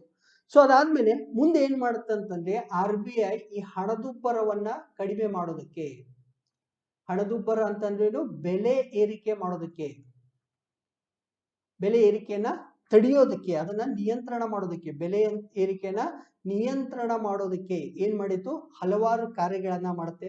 For example CRR, cash reserve ratio, ನಗದು ಮೀಸಲು ಅನುಪಾತ. ಅದಾದ್ಮೇಲೆ ಸ್ಟ್ಯಾಟ್ಯೂಟರಿ ಲಿಕ್ವಿಡಿಟಿ ರೇಷಿಯೋ ಅಂತ ಹೇಳ್ತೀವಿ, ಶಾಸನಬದ್ಧವಾದಂತಹ ಒಂದು ಅನುಪಾತವನ್ನ, ದ್ರವ್ಯನ ಅನುಪಾತವಾಗಿ ಇಡೋದು. Repo rate, reverse repo rate, ಇದನ್ನೆಲ್ಲ ನಿಯಂತ್ರಣ ಮಾಡೋದ್ರ ಮೂಲಕ ಸಾಲವನ್ನ ನಿಯಂತ್ರಣ ಮಾಡುತ್ತೆ. ಓಕೆ. ಸೊ ಈ CRR ಅಂದ್ರೇನು, SLR ಅಂದ್ರೇನು, repo rate, reverse repo rate ಅನ್ನ ಈ ಕ್ಲಾಸಿನ ಮುಂದಿನ ಭಾಗದಲ್ಲಿ ಹೇಳ್ತೀನಿ. ಓಕೆ. ಸೊ ನಾವೇನ್ ನೋಡ್ತಾ ಇದೀವಿ? RBI ಮಾಡುವ ಕೆಲಸಗಳು ಅಂತ. ಬ್ಯಾಂಕ್ಗಳಿಗೆ ಏನಾಗುತ್ತೆ? ಇದು ಒಂದು ದೊಡ್ಡ ಬ್ಯಾಂಕ್ ಆಗಿ ಕೆಲಸ ಮಾಡುತ್ತೆ. ಬ್ಯಾಂಕ್ಗಳು ಹೋಗಿ ಠೇವಣಿ ಇಡೋದು, ಸಾಲ ತಗೊಳ್ಳೋದು. ಫಾರ್ ಎಕ್ಸಾಂಪಲ್ ಬ್ಯಾಂಕಿಗೆ ಬಂದಂತಹ ದುಡ್ಡಲ್ಲಿ CRR ಅಂತ ಯಾರ ಹತ್ರ ಇಡಬೇಕು? RBI ಹತ್ರ ಇಡಬೇಕು. ಮುಂದೆ ಸಾಲವನ್ನ ಕೊಡುವಂತಹದ್ದು ಕೆಲಸವನ್ನು ಯಾವ್ದು ಮಾಡುತ್ತೆ? RBI ಮಾಡುತ್ತೆ ಅಂತ ನೋಡಿದ್ವಿ. ಆಮೇಲೆ ಫಾರಿನ್ ಎಕ್ಸ್ಚೇಂಜ್ ರಿಸರ್ವ್ಸ್ ಅಂತ, ವಿದೇಶದಿಂದ ಏನು ಬೇರೆ ಬೇರೆ ಕರೆನ್ಸಿಗಳು ಬರುತ್ತಲ್ಲ, ಆ ವಿದೇಶ ವಿನಿಮಯದಲ್ಲಿ ದುಡ್ಡನ್ನ, ಫಾರಿನ್ ಕರೆನ್ಸಿಯನ್ನ ತಗೊಳ್ಳೋದು, ಅದನ್ನ ರೂಪಾಯಿಲಿ ಕನ್ವರ್ಟ್ ಮಾಡುವಂತ ಕೆಲಸವನ್ನ RBI ಮಾಡುತ್ತೆ. ಕರೆನ್ಸಿಗಳಲ್ಲಿ ₹1 ನೋಟನ್ನ ಹೊರತುಪಡಿಸಿ ಎಲ್ಲವನ್ನು ಮುದ್ರಣ ಮಾಡುವ ಕೆಲಸ ಯಾರ್ದು? RBIದು. ಅದ್ರ ಜೊತೆಗೆ ₹1 ನೋಟ್ ಆಗಿರ್ಬೋದು ಅಥವಾ ನಾಣ್ಯಗಳನ್ನ ಯಾರು ಮಾಡ್ತಾರೆ? ಹಣಕಾಸು ಸಚಿವಾಲಯದವರು ಮಾಡ್ತಾರೆ. ಸೊ ಅದಾದ್ಮೇಲೆ ಸಾಲ ಸಿಗ್ಬೇಕಂದ್ರೆ ಲಾಸ್ಟ್ ಸಾಲ ಕೊಡುವಂತ ಒಂದು ಬ್ಯಾಂಕ್ ಯಾವ್ದಾಗಿದೆ? RBI ಆಗಿದೆ ಅಂತ ಹೇಳಿದ್ವಿ. ಸೊ ಇನ್ನು ಕಾರ್ಯಗಳನ್ನ ನಾವು ಎರಡು ರೀತಿಯಾದಂತಹ ಒಂದು ನಿಯಂತ್ರಣಗಳು ಅಂತ ನೋಡ್ತೀವಿ. ಒಂದು ಪರಿಣಾತ್ಮಕ ಅಂತಂದ್ರೆ ಇಲ್ಲಿ ನಾವು ನಂಬರ್ ಅಂತ ಹೇಳ್ತೀವಿ, ಯಾವ ಒಂದು ಸಂಖ್ಯೆಯನ್ನ ಮೂಲಕ ಹೇಳಿದ್ದು ಅದು ಪರಿಣಾತ್ಮಕ. ಗುಣಾತ್ಮಕ ಅಂತಂದ್ರೆ ಇದನ್ನ ನಂಬರ್ ಅಲ್ಲಿ ಎಳೆಯಕ್ಕೆ ಆಗಲ್ಲ. ಸೊ ನೆಕ್ಸ್ಟ್ ಈ CRR, SLR, repo rate, reverse repo rate ಈ ಕ್ಲಾಸಿನ ಒಂದು 5 ನಿಮಿಷ ಬಿಟ್ಟು ಮುಂದೆ ನಾನು ಎಕ್ಸ್ಪ್ಲೇನ್ ಮಾಡ್ತೀನಿ. ಓಕೆ. ಸೊ ಇದಾದ್ಮೇಲೆ RBI ದಲ್ಲಿ ಯಾರ್ಯಾರು ಇರ್ತಾರೆ ಅನ್ನೋದನ್ನ ಸ್ವಲ್ಪ ನೋಡೋಣ. ಎಲ್ರಿಗೂ ಗೊತ್ತಿರುತ್ತೆ RBI ದ ಹೆಡ್ ಯಾರಿರ್ತಾರೆ? ಗವರ್ನರ್ ಅಂತ ಇರ್ತಾರೆ. ಈಗ ಯಾರಿದ್ದಾರೆ ಗವರ್ನರ್? ಶಕ್ತಿಕಾಂತ ದಾಸ್ ಅವರು ಈಗ RBI ನ ಒಂದು ಗವರ್ನರ್ ಆಗಿ ಕೆಲಸ ಮಾಡ್ತಿದ್ದಾರೆ. ಇವ್ರ ಜೊತೆಗೆ 4 ಜನ ಏನಿದ್ದಾರೆ? ಉಪ ಗವರ್ನರ್ ಅಥವಾ ಡೆಪ್ಟಿ ಗವರ್ನರ್ಸ್ ಇದ್ದಾರೆ. ಡೆಪ್ಟಿ ಗವರ್ನರ್ಸ್ ಯಾರ್ಯಾರಪ್ಪ ಅಂದ್ರೆ ಈಗಿರೋರು, ಒಬ್ರು ಮಹೇಶ್ ಕುಮಾರ್ ಜೈನ್ ಅಂತ, ಇನ್ನೊಬ್ರು M ರಾಜೇಶ್ವರ ರಾವ್ ಅಂತ, ಇನ್ನೊಬ್ರು ಮೈಕಲ್ ಪಾತ್ರ ಅಂತ ಇದ್ದಾರೆ, ಇನ್ನೊಬ್ರು T ರವಿಶಂಕರ್ ಅಂತ ಇದ್ದಾರೆ. ಗವರ್ನರ್ ಯಾರು? Shaktikanta Das. Deputy governors Mahesh Kumar Jain, M Rajeshwar Rao, Michael ಪಾತ್ರ ಮತ್ತು T ರವಿಶಂಕರ್ ಅನ್ನೋರು, ಇವರು ಡೆಪ್ಟಿ ಗವರ್ನರ್ಸ್ ಆಫ್ RBI ಈಗಿರೋರು. ಅದಾದ್ಮೇಲೆ RBI ದ ಮುಖ್ಯ ಕಚೇರಿ ಎಲ್ಲಿದೆ ಅಂತ ನೋಡಿದ್ವಿ? ಮುಂಬೈಯಲ್ಲಿದೆ ಅಂತ ನೋಡಿದ್ವಿ. ಮುಂಬೈ. ಓಕೆ. ಸೊ ಇದು ಮುಂಬೈಯಲ್ಲಿದೆ. ಅದರ ಜೊತೆಗೆ ಇದು 4 ಪ್ರಾದೇಶಿಕ ಕಚೇರಿಗಳನ್ನ ಹೊಂದಿದೆ. ಪ್ರಾದೇಶಿಕ ಕಚೇರಿಗಳು ಯಾವುವು ಅಂತಂದ್ರೆ ಉತ್ತರದಲ್ಲಿ ಯಾವ್ದಿದೆ, ನವದೆಹಲಿ. ಓಕೆ, ಸೊ ನವದೆಹಲಿಯಲ್ಲಿ ಇದರ ಒಂದು ಪ್ರಾದೇಶಿಕ ಕಚೇರಿ ಇದೆ. ಇನ್ನು ಪೂರ್ವದಲ್ಲಿ ಕೋಲ್ಕತ್ತಾದಲ್ಲಿದೆ, ದಕ್ಷಿಣದಲ್ಲಿ ಚೆನ್ನೈಯಲ್ಲಿದೆ, ಲಾಸ್ಟ್ ಈಗ ಪಶ್ಚಿಮದಲ್ಲಿ ಇರೋದು ಮತ್ತೆ ಮುಂಬೈಯಲ್ಲಿ. ಮುಂಬೈಯಲ್ಲಿ 2 ಆಫೀಸ್ ಬರುತ್ತೆ, ಒಂದು ಪ್ರಧಾನ ಕಚೇರಿ, ಇನ್ನೊಂದು ಪ್ರಾದೇಶಿಕ ಕಚೇರಿ. RBI ನ ಪ್ರಾದೇಶಿಕ ಕಚೇರಿ ಯಾವ ಕಡೆ ಇದ್ದು ಪಶ್ಚಿಮ ಕಡೆಗಿರೋದು ಮುಂಬೈಲಿ, ಪ್ರಧಾನ ಕಚೇರಿ ಇರೋದು ಮುಂಬೈಲಿ, ಉತ್ತರದ ಪ್ರಾದೇಶಿಕ ಕಚೇರಿ ನವದೆಹಲಿಯಲ್ಲಿ ಇದ್ರೆ ಪೂರ್ವದ ಪ್ರಾದೇಶಿಕ ಕಚೇರಿ ಕಲ್ಕತ್ತಾದಲ್ಲಿದೆ, ದಕ್ಷಿಣದಲ್ಲಿರೋದು ಚೆನ್ನೈದಲ್ಲಿ. ಓಕೆ, ಸೊ ಇಷ್ಟು ನಿಮಗೆ ಗೊತ್ತಿರಲಿ. ಅದಾದ್ಮೇಲೆ ಈಗ ನಾವು ಇಂಪಾರ್ಟೆಂಟ್ ಕೆಲಸಕ್ಕೆ ಬರ್ತಾ ಇದ್ದೀವಿ. ಸೊ RBI ನ ಪ್ರಮುಖ ಇದೆಲ್ಲ ಹೇಳಿದ್ವಲ್ಲ, ಇದೆಲ್ಲ ಬಿಟ್ಟು ಮುಂದೆ ನೀವು ಹೈಯರ್ ಎಕ್ಸಾಮ್ಸ್ ಅನ್ನ ಓದ್ತಾ ಹೋದ್ರೆ ಅಥವಾ RBI ಬಗ್ಗೆ ಇನ್ನೂ ಜಾಸ್ತಿ ಓದ್ಬೇಕಾದ್ರೆ RBI ಮಾಡುವಂತಹ ಪ್ರಮುಖ ಕೆಲಸ ಯಾವುದು ಅಂತಂತಂದ್ರೆ ಹಣದುಬ್ಬರವನ್ನ ನಿಯಂತ್ರಣ ಮಾಡುವುದು. ಹಣದುಬ್ಬರ ಅಂತಂದ್ರೆ ಏನು? ಹಣದುಬ್ಬರ ಅಂತಂದ್ರೆ ಬೆಲೆ ಏರಿಕೆ ಆಗೋದು. ಓಕೆ, ಸೊ ಬೆಲೆ ಏರಿಕೆಯನ್ನ ನಿಯಂತ್ರಣ ಮಾಡುವಂತಹ ಒಂದು ಕೆಲಸ ಯಾರ್ದಿದೆ? ಅದು RBI ಇದೆ. ಅದು ಯಾರ ಕೆಲಸ ಅಲ್ಲ, ಸರ್ಕಾರದ ಕೆಲಸ ಅಲ್ಲ. ಬೆಲೆ ನಿಯಂತ್ರಣ ಮಾಡುವಂತಹ ಮೇನ್ ಜವಾಬ್ದಾರಿ ಹೊತ್ತಿರೋದು ಯಾವುದು? ರಿಸರ್ವ್ ಬ್ಯಾಂಕ್ ಆಫ್ ಇಂಡಿಯಾ ಅಥವಾ ಭಾರತೀಯ ರಿಸರ್ವ್ ಬ್ಯಾಂಕ್. ಸೊ ಈ ಬೆಲೆ ಏರಿಕೆ ನಿಯಂತ್ರಣ ಮಾಡೋದಕ್ಕೆ ಅಥವಾ ಅದನ್ನ ಹಣದುಬ್ಬರ ನಿಯಂತ್ರಣ ಅಥವಾ ಇನ್ಫ್ಲೇಷನ್ ಕಂಟ್ರೋಲ್ ಅಂತ ಹೇಳ್ತೀವಿ, ಅದನ್ನ ಮಾಡೋದಕ್ಕೆ RBI ಹತ್ರ ಒಂದು ಸಮಿತಿ ಇದೆ. ಆ ಸಮಿತಿಯನ್ನ ನಾವೇನಂತ ಕರಿತಿದ್ವಿ? ಹಣಕಾಸು ನೀತಿ ಸಮಿತಿ ಅಂತ. ಸೊ ಹಾಗಾದ್ರೆ ಹಣಕಾಸು ನೀತಿ ಸಮಿತಿ ಅಥವಾ ಮಾನಿಟರಿ ಪಾಲಿಸಿ ಕಮಿಟಿ ಅನ್ನೋದು ಇದರ ಕೆಲಸ ಏನು ಅಪ್ಪ ಅಂತಂದ್ರೆ ಬೆಲೆ ಏರಿಕೆಯನ್ನ ನಿಯಂತ್ರಣ ಮಾಡಬೇಕು. ಓಕೆ, ಸೊ ಈಗ ರೇಟ್ ಏನ್ ಹೆಚ್ಚಾಗ್ತಿದೆಯಲ್ಲ ಅಥವಾ ಹಣದುಬ್ಬರ ಹೆಚ್ಚಾಗ್ತಿದೆಯಲ್ಲ ಅದನ್ನ ನಿಯಂತ್ರಣ ಮಾಡುವಂತ ಕೆಲಸ ಯಾರ್ದಿದೆ? RBI ನ ಒಂದು ಹಣಕಾಸು ನೀತಿ ಅಥವಾ ಮಾನಿಟರಿ ಪಾಲಿಸಿ ಇದೆ. ಸೊ ಇದು 2016ರಲ್ಲಿ ಸ್ಥಾಪನೆ ಆಯಿತು. ಓಕೆ, ಸೊ 2016ರಲ್ಲಿ RBI ಅಲ್ಲಿ ಒಬ್ರು ಉರ್ಜಿತ್ ಪಟೇಲ್ ಅಂತ ಇದ್ರು. ಇವರು ಡೆಪ್ಯೂಟಿ ಗವರ್ನರ್ ಆಗಿ ಕೆಲಸ ಮಾಡ್ತಿದ್ರು. ಆ ಟೈಮಲ್ಲಿ ರಘುರಾಮ್ ರಾಜನ್ ಅಂತ ಈ RBI ನ ಏನಿರ್ತಾರೆ ಗವರ್ನರ್ ಇರ್ತಾರೆ. ಸೊ ಅವ್ರ ಕೆಳಗಡೆ ಡೆಪ್ಯೂಟಿ ಗವರ್ನರ್ ಆಗಿ ಯಾರಿರ್ತಾರೆ? ಉರ್ಜಿತ್ ಪಟೇಲ್ ಅವರು ಇರ್ತಾರೆ. ಉರ್ಜಿತ್ ಪಟೇಲ್ ಅವರ ಒಂದು ಸಮಿತಿಯ ಶಿಫಾರಸ್ಸಿನ ಮೇಲೆ 2016ರಲ್ಲಿ ಯಾವ್ದು ಬರುತ್ತೆ? ಈ ಹಣಕಾಸು ನೀತಿ ಸಮಿತಿ ರಚನೆ ಆಗುತ್ತೆ. ಮುಂದೆ ಉರ್ಜಿತ್ ಪಟೇಲ್ ಯಾರು? ರಘುರಾಮ್ ರಾಜನ್ ಹೋದ ತಕ್ಷಣ ಉರ್ಜಿತ್ ಪಟೇಲ್ ಏನಾಗ್ತಾರೆ? RBI ಗವರ್ನರ್ ಆಗಿರ್ತಾರೆ. ಓಕೆ, ಸೊ ಈಗ ಉರ್ಜಿತ್ ಪಟೇಲ್ ಸಮಿತಿಯ ಶಿಫಾರಸ್ಸಿನ ಆಧಾರದ ಮೇಲೆ ರಚನೆಯಾಗಿದ್ದು ಯಾವುದು? ಹಣಕಾಸು ನೀತಿ ಸಮಿತಿ ಅಂತ. ಈ ಸಮಿತಿಯ ಮುಖ್ಯ ಕೆಲಸ ಏನಂತ ಹೇಳಿದೆ? ಹಣದುಬ್ಬರವನ್ನ ನಿಯಂತ್ರಣ ಮಾಡೋದು, ಬೆಲೆ ಏರಿಕೆಯನ್ನ ನಿಯಂತ್ರಣ ಮಾಡುವ ಕೆಲಸವನ್ನ ಯಾವ್ದು ಮಾಡುತ್ತೆ? ಹಣಕಾಸು ನೀತಿ ಸಮಿತಿ ಅಥವಾ ಮಾನಿಟರಿ ಪಾಲಿಸಿ ಕಮಿಟಿ ಮಾಡುತ್ತೆ. ಇದರಲ್ಲಿ ಈ ಸಮಿತಿಯಲ್ಲಿ ಎಷ್ಟು ಜನ ಇರ್ತಾರೆ? 6 ಜನ ಇರ್ತಾರೆ. ಈ ಸಮಿತಿಯಲ್ಲಿ 6 ಜನರಲ್ಲಿ 3 ಜನ ಎಲ್ಲಿಂದ ಬಂದ್ರು? RBI ಬಂದ್ರು. ಅದರಲ್ಲಿ ಗವರ್ನರ್ ಕೂಡ ಏನಿರ್ತಾರೆ? ಇದರಲ್ಲಿ ಇರ್ತಾರೆ. ಸೊ ಈ ಹಣಕಾಸು ನೀತಿ ಸಮಿತಿ ಅಂತ ಭಾರತದಲ್ಲಿ ಬೆಲೆ ಏರಿಕೆಯನ್ನ ನಿಯಂತ್ರಣ ಮಾಡುವಂತಹ ಒಂದು ಸಮಿತಿ. ಆ ಸಮಿತಿಯಲ್ಲಿ ಎಷ್ಟು ಜನ ಇರ್ತಾರೆ? 6 ಜನ ಇರ್ತಾರೆ. 6 ಜನರಲ್ಲಿ 3 ಜನ ಎಲ್ಲಿಂದ ಬರ್ತಾರೆ? RBI ಅಥವಾ ರಿಸರ್ವ್ ಬ್ಯಾಂಕ್ ಆಫ್ ಇಂಡಿಯಾದಿಂದ. ಅದರಲ್ಲಿ ಒಬ್ಬರು ಯಾರು ಅಂತಂದ್ರೆ ಗವರ್ನರ್, ಮತ್ತಿಬ್ರು RBI ದಿಂದ. ಮತ್ತೆ 3 ಜನ ಎಲ್ಲಿಂದ ಬರ್ತಾರಂದ್ರೆ ಸರ್ಕಾರದವರು, ಕೇಂದ್ರ ಸರ್ಕಾರದ ಒಂದು ಹಣಕಾಸು ಸಚಿವಾಲಯದವರು 3 ಜನರನ್ನ ಆಯ್ಕೆ ಮಾಡಿ ಇಲ್ಲಿ ಕಳಿಸಿರ್ತಾರೆ. ಸೊ 3 ಜನ RBI ದವರು, 3 ಜನ ಸರ್ಕಾರದವರು ಬಂದು ಕೂತ್ಕೊಂಡು ಈ ಕೆಲಸವನ್ನ ಮಾಡಬೇಕು. ಅಂದ್ರೆ ದೇಶದಲ್ಲಿ ಬೆಲೆ ಏರಿಕೆ ಆಗ್ತಿದೆ ಅಂದ್ರೆ ಅದನ್ನ ಜವಾಬ್ದಾರಿ ವಹಿಸಿದ್ದು ಯಾರಿಗೆ? 6 ಜನರಿಗೆ. 6 ಜನರಲ್ಲಿ 3 ಜನ RBI ದಿಂದ ಬಂದ್ರೆ 3 ಜನರನ್ನ ಸರ್ಕಾರದವರು ಏನ್ ಮಾಡ್ತಾರೆ? ಆಯ್ಕೆ ಮಾಡಿ ಕಳಿಸಿರ್ತಾರೆ. ಓಕೆ, ಸೊ ಈ ಒಂದು ಸಮಿತಿ ಇದೆಯಲ್ಲ, ಈಗ ಉರ್ಜಿತ್ ಪಟೇಲ್ ಹೇಳಿರೋ ಪ್ರಕಾರ ಇವರು 1 ವರ್ಷದಲ್ಲಿ ಕನಿಷ್ಠ 4 ಬಾರಿ ಏನಾಗಬೇಕು? ಮೀಟಿಂಗ್ ಅನ್ನ ಮಾಡಬೇಕು. ಸೊ ಮೀಟಿಂಗ್ ಮಾಡಿದಾಗ ಅಟ್ಲೀಸ್ಟ್ 4 ಜನ ಇರಬೇಕು. 6 ಜನರಲ್ಲಿ ಕಡಿಮೆ ಅಂದ್ರೂ 4 ಜನ ಇದ್ರೆ ಮಾತ್ರ ಅದಕ್ಕೆ ಕೋರಂ ಅಂತ ಕರಿತೀವಿ. ಅಂದ್ರೆ 4 ಜನ ಅಲ್ಲಿ ಕೂತಿದ್ರೆ ಮಾತ್ರ ಸಭೆ ನಡೆಸಬೇಕು, ಇಲ್ಲ ಅಂದ್ರೆ ಸಭೆ ನಡೆಸುವಂತಿಲ್ಲ. 2 ಬಂದ್ರೆ 3 ಜನ ಅಂದ್ರೆ ಸಭೆ ನಡೆಸುವಂತಿಲ್ಲ. ಹಂಗೆ 4 ಜನ ಆದ್ರೂ ಇದ್ದಂಗೆ ವರ್ಷದಲ್ಲಿ 4 ಬಾರಿ ಆದ್ರೂ ಇವರು ಮೀಟಿಂಗ್ ಅನ್ನ ಮಾಡಬೇಕು. ಸೊ ಮೀಟಿಂಗ್ ಮಾಡಿದಾಗ ಪ್ರತಿಯೊಬ್ಬ ಸದಸ್ಯರಿಗೆ ಒಂದು ಮತ ಇರುತ್ತೆ. ಅಂದ್ರೆ ಈಗ ರೆಪೋ ರೇಟ್ ಅನ್ನ ಹೆಚ್ಚು ಮಾಡಬೇಕು, ಕಡಿಮೆ ಮಾಡಬೇಕು, ರಿವರ್ಸ್ ರೆಪೋ ರೇಟ್ ಅನ್ನ ಹೆಚ್ಚು ಮಾಡಬೇಕು, ಕಡಿಮೆ ಮಾಡಬೇಕು, ಈ ತರ ನಿರ್ಧಾರ ತಗೊಳ್ಳುವಾಗ ಈ 6 ಜನ ಏನಿದಾರಲ್ಲ ಪ್ರತಿಯೊಬ್ಬರ ಹತ್ರ ಏನಿರುತ್ತೆ? ಒಂದೊಂದು ಓಟ್ ಇರುತ್ತೆ. ಸೊ ಇನ್ ಕೇಸ್ ಮತಗಳು ಏನಾದ್ರೂ ಸಮ ಆದ್ರೆ, ಫಾರ್ ಎಕ್ಸಾಂಪಲ್ ಈಗ 6 ಜನರಲ್ಲಿ 5 ಜನ ಬಂದಿದ್ದಾರೆ, ಇಬ್ರು ಎಸ್ ಅಂತ ಹೇಳಿದ್ರು, ಇಬ್ರು ನೋ ಅಂತ ಹೇಳಿದ್ರು. ಆ ಒಂದು ಸಮಯದಲ್ಲಿ ಗವರ್ನರ್ ಏನ್ ಮಾಡ್ಬೇಕು? ವೋಟಿಂಗ್ ಅನ್ನ ಮಾಡಬೇಕು. ಸೊ ಫಸ್ಟಿಗೆ ಗವರ್ನರ್ ವೋಟ್ ಮಾಡುವಂತಿಲ್ಲ, ಶಕ್ತಿಕಾಂತ್ ದಾಸ್ ಅವರು ಫಸ್ಟಿಗೆ ವೋಟ್ ಮಾಡುವಂತಿಲ್ಲ, ಅವ್ರು ವೇಟ್ ಮಾಡಬೇಕು. ಏನಂತ ವೇಟ್ ಮಾಡಬೇಕು? ಎಷ್ಟು ಜನ ವೋಟ್ ಮಾಡ್ತಾರಂತ. ಇನ್ ಕೇಸ್ 6 ಜನರಲ್ಲಿ 5 ಜನ ಬಂದಿದ್ರು ಅಥವಾ ಒಬ್ರು ವೋಟ್ ಮಾಡಲ್ಲ ಅಂತ ಹೇಳಿದ್ರು, ಸೊ ಈಗ 2 ಓಟ್ ಇಲ್ಲಿ ಬಂತು, 2 ಓಟ್ ಇಲ್ಲಿ ಬಂತು. ಸೊ ಯಾವಾಗ ಸಮನ್ ಆಗುತ್ತೋ ಅವಾಗ ವೋಟ್ ಮಾಡ್ಬೇಕು ಯಾರು, ಗವರ್ನರ್. ಯಾಕಂದ್ರೆ ಇವ್ರು ಗವರ್ನರ್ ಏನಿರ್ತಾರೆ, ಈ ಹಣಕಾಸು ನೀತಿ ಸಮಿತಿಯ ಅಧ್ಯಕ್ಷರಾಗಿ ಕೂತಿರ್ತಾರೆ.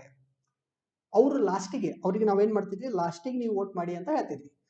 ಓಕೆ, ಸೊ ಅವ್ರು ಹೇಳಿದಂಗೆ ವರ್ಷಕ್ಕೆ 4 ಬಾರಿ ಏನ್ ಮಾಡ್ಬೇಕು, ಮೀಟಿಂಗ್ ಮಾಡ್ಬೇಕು. ಬಟ್ ಇತ್ತೀಚಿನ ದಿನದಲ್ಲಿ ಏನಾಗ್ತಿದೆ ಅಂದ್ರೆ ಪ್ರತಿ 2 ತಿಂಗಳಿಗೊಮ್ಮೆ ಇವರು ಸಭೆಯನ್ನ ಸೇರ್ತಾರೆ.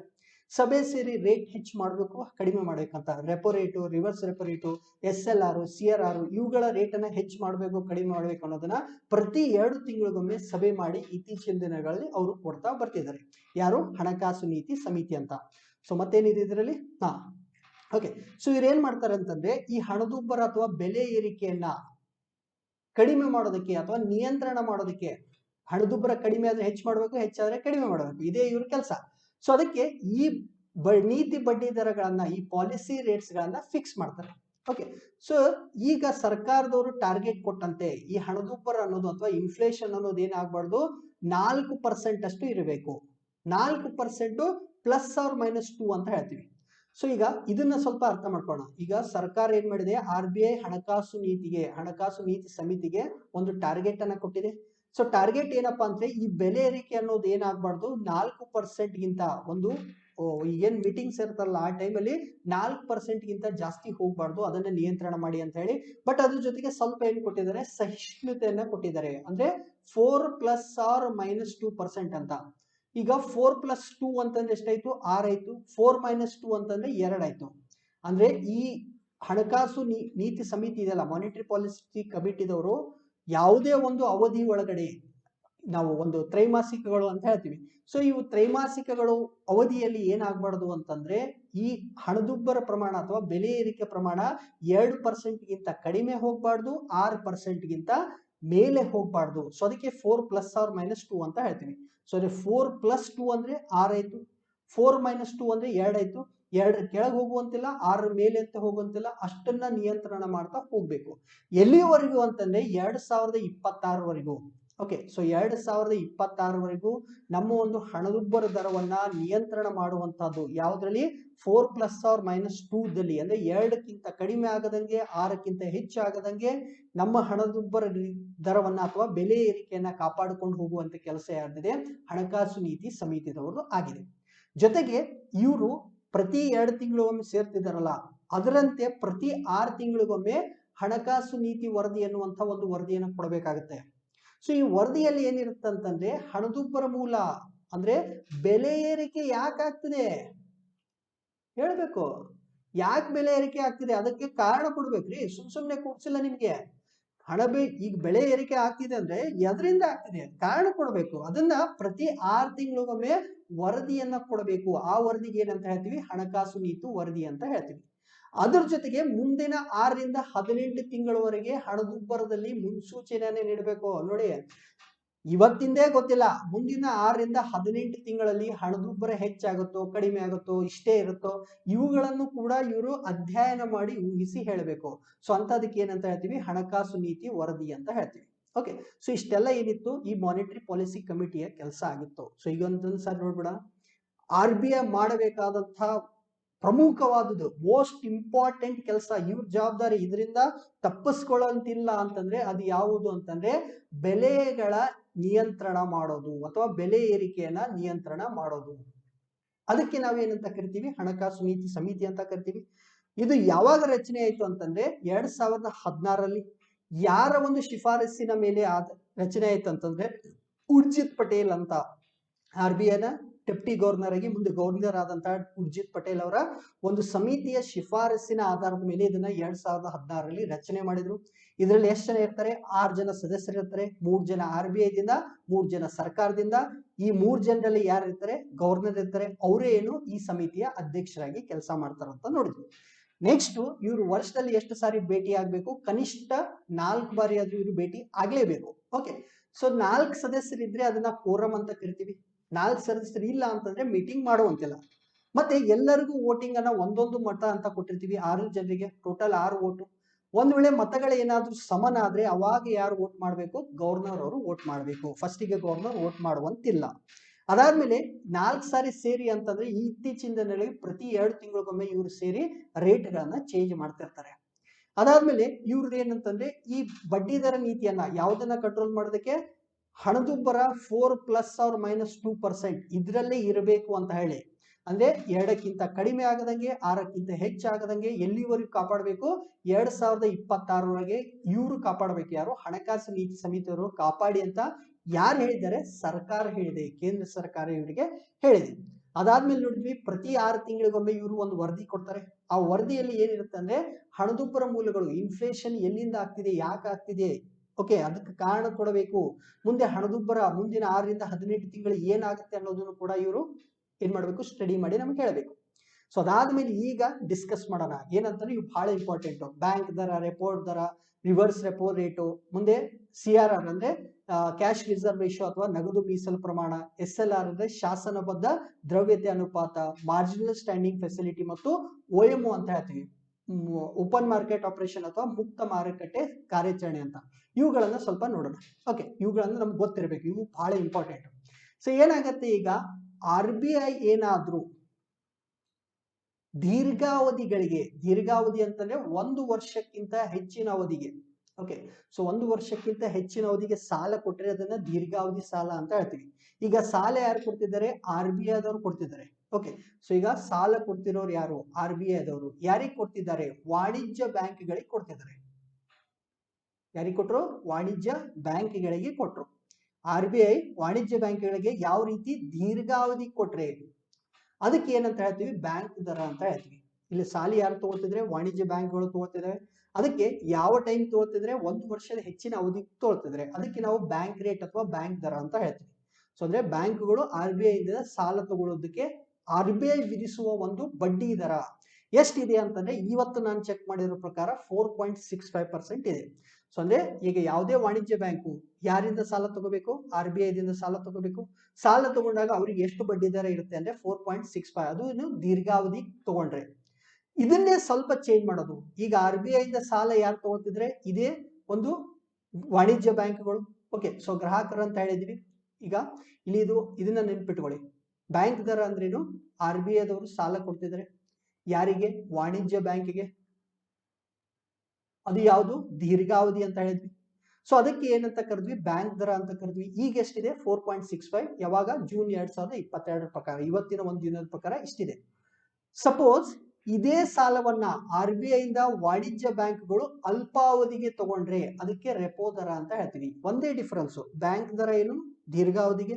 ರೆಪೋ ದರ ಅಂದ್ರೆ ಅಲ್ಪಾವಧಿಗೆ, ಅಂದ್ರೆ 1 ವರ್ಷಕ್ಕಿಂತ ಕಡಿಮೆ ಒಂದು ಅವಧಿಗೆ ನಾವು ಸಾಲ ತಗೊಂಡ್ರೆ ಅದಕ್ಕೆ ಅಲ್ಪಾವಧಿ ಸಾಲ ಅಂತ ಕರೆದ್ವಿ. ಸೊ ಇವತ್ತಿನ ಪ್ರಕಾರ ಏನಿದೆ? ಇದು 4.4% ಇದೆ. ಅಂದ್ರೆ RBI ದಿಂದ ಈ ವಾಣಿಜ್ಯ ಬ್ಯಾಂಕ್ಗಳು ಏನು ಸಾಲವನ್ನ 1 ವರ್ಷಕ್ಕಿಂತ ಕಡಿಮೆ ಅವಧಿಗೆ ಸಾಲ ತಗೊಂಡ್ವೋ ಅದರ ಒಂದು ರೇಟ್ ಎಷ್ಟಿದೆ? 4.4% ಅಷ್ಟು ಫಿಕ್ಸ್ ಮಾಡಿದ್ದಾರೆ. ಇದ್ರ ಜೊತೆಗೆ ಇಲ್ಲಿ ನಾನು ವಾಣಿಜ್ಯ ಬ್ಯಾಂಕ್ ಅಂತ ಹೇಳಿದ್ದೆ, ಇಲ್ಲಿ ಗ್ರಾಹಕ ಅಂತ ವರ್ಡ್ ಅನ್ನ ಚೇಂಜ್ ಮಾಡಿದ್ದೀನಿ. ಗ್ರಾಹಕ ಅಂದ್ರೆ ಇಲ್ಲಿ ಬರೀ ವಾಣಿಜ್ಯ ಬ್ಯಾಂಕ್ ಅಷ್ಟೇ ಬರುವುದಿಲ್ಲ, ಇಲ್ಲಿ ಸರ್ಕಾರಗಳು ಬರುತ್ತೆ, ರಾಜ್ಯ ಸರ್ಕಾರಗಳು ಇಂಥದ್ದು. ಅದ್ರ ಜೊತೆಗೆ LIC, UTI ಈ ತರ ಎಲ್ಲ ಒಂದಿಷ್ಟು ಸಂಸ್ಥೆಗಳಿಗೂ ಕೂಡ RBI ಸಾಲ ನೀಡುತ್ತೆ. ಯಾವ್ದ್ರಲ್ಲಿ? ಅಲ್ಪಾವಧಿಗೆ ಮಾತ್ರ. ಓಕೆ, ಸೊ ಈಗ ರೆಪೋ ರೇಟ್ ಅನ್ನೋದು ಯಾರಿಗೆ ಸಂಬಂಧಪಟ್ಟಿದೆ? ವಾಣಿಜ್ಯ ಬ್ಯಾಂಕ್ ಆಗಿರ್ಬೋದು, ರಾಜ್ಯ ಸರ್ಕಾರಗಳಾಗಿರ್ಬೋದು, LIC, UTI ಅಂತ ಸಂಸ್ಥೆಗಳಾಗಿರ್ಬೋದು. ಇವರಿಗೆ ಅಲ್ಪಾವಧಿ ಏನಾದ್ರೂ ಸಾಲ ಕೊಟ್ರೆ, ಯಾರು? RBI ಕೊಟ್ರೆ ಅದನ್ನ ಏನಂತ ಹೇಳಿದ್ವಿ? ರೆಪೋ ರೇಟ್ ಅಂತ.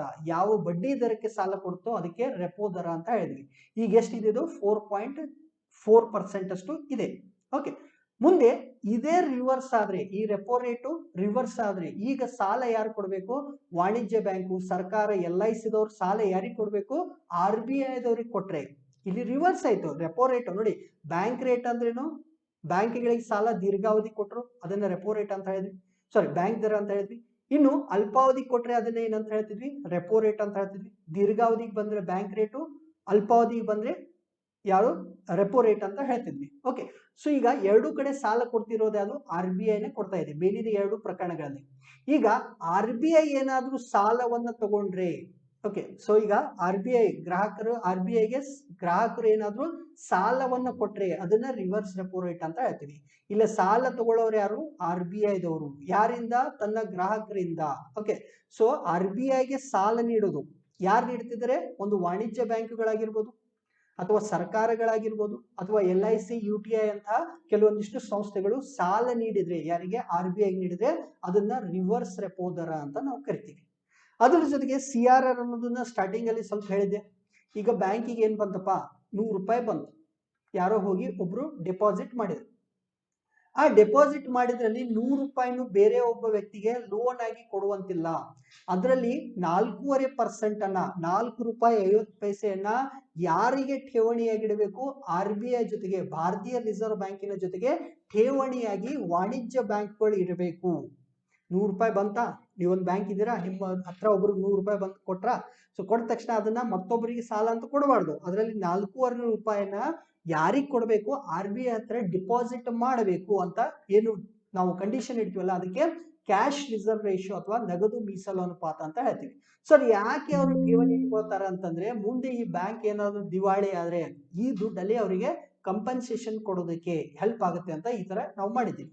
ಅದರ ಜೊತೆಗೆ ಬರೀ 4.5% ಅಲ್ಲ, ಇನ್ನೂ ಒಂದಿದೆ, ಅದನ್ನ ಶಾಸನಬದ್ಧ ದ್ರವ್ಯತೆ ಅನುಪಾತ ಅಥವಾ ಸ್ಟ್ಯಾಟ್ಯೂಟರಿ ಲಿಕ್ವಿಡಿಟಿ ರೇಷಿಯೋ ಅಂತ ಕರಿತೀವಿ. ಅಂದ್ರೆ ಈಗ ನಿಮ್ಮ ಬ್ಯಾಂಕಿಗೆ ಎಷ್ಟು ದುಡ್ಡು ಬಂತು? 100 ರೂಪಾಯಿ ಬಂತು. 100 ರೂಪಾಯಿಲಿ 4.5 ರೂಪಾಯಿನ ನೀವೇನ್ ಮಾಡ್ತಾ ಇದ್ದೀರಾ? RBI ಹತ್ರ CRR ಅಂತ ಕೊಡ್ತಾ ಇದ್ದೀರಾ.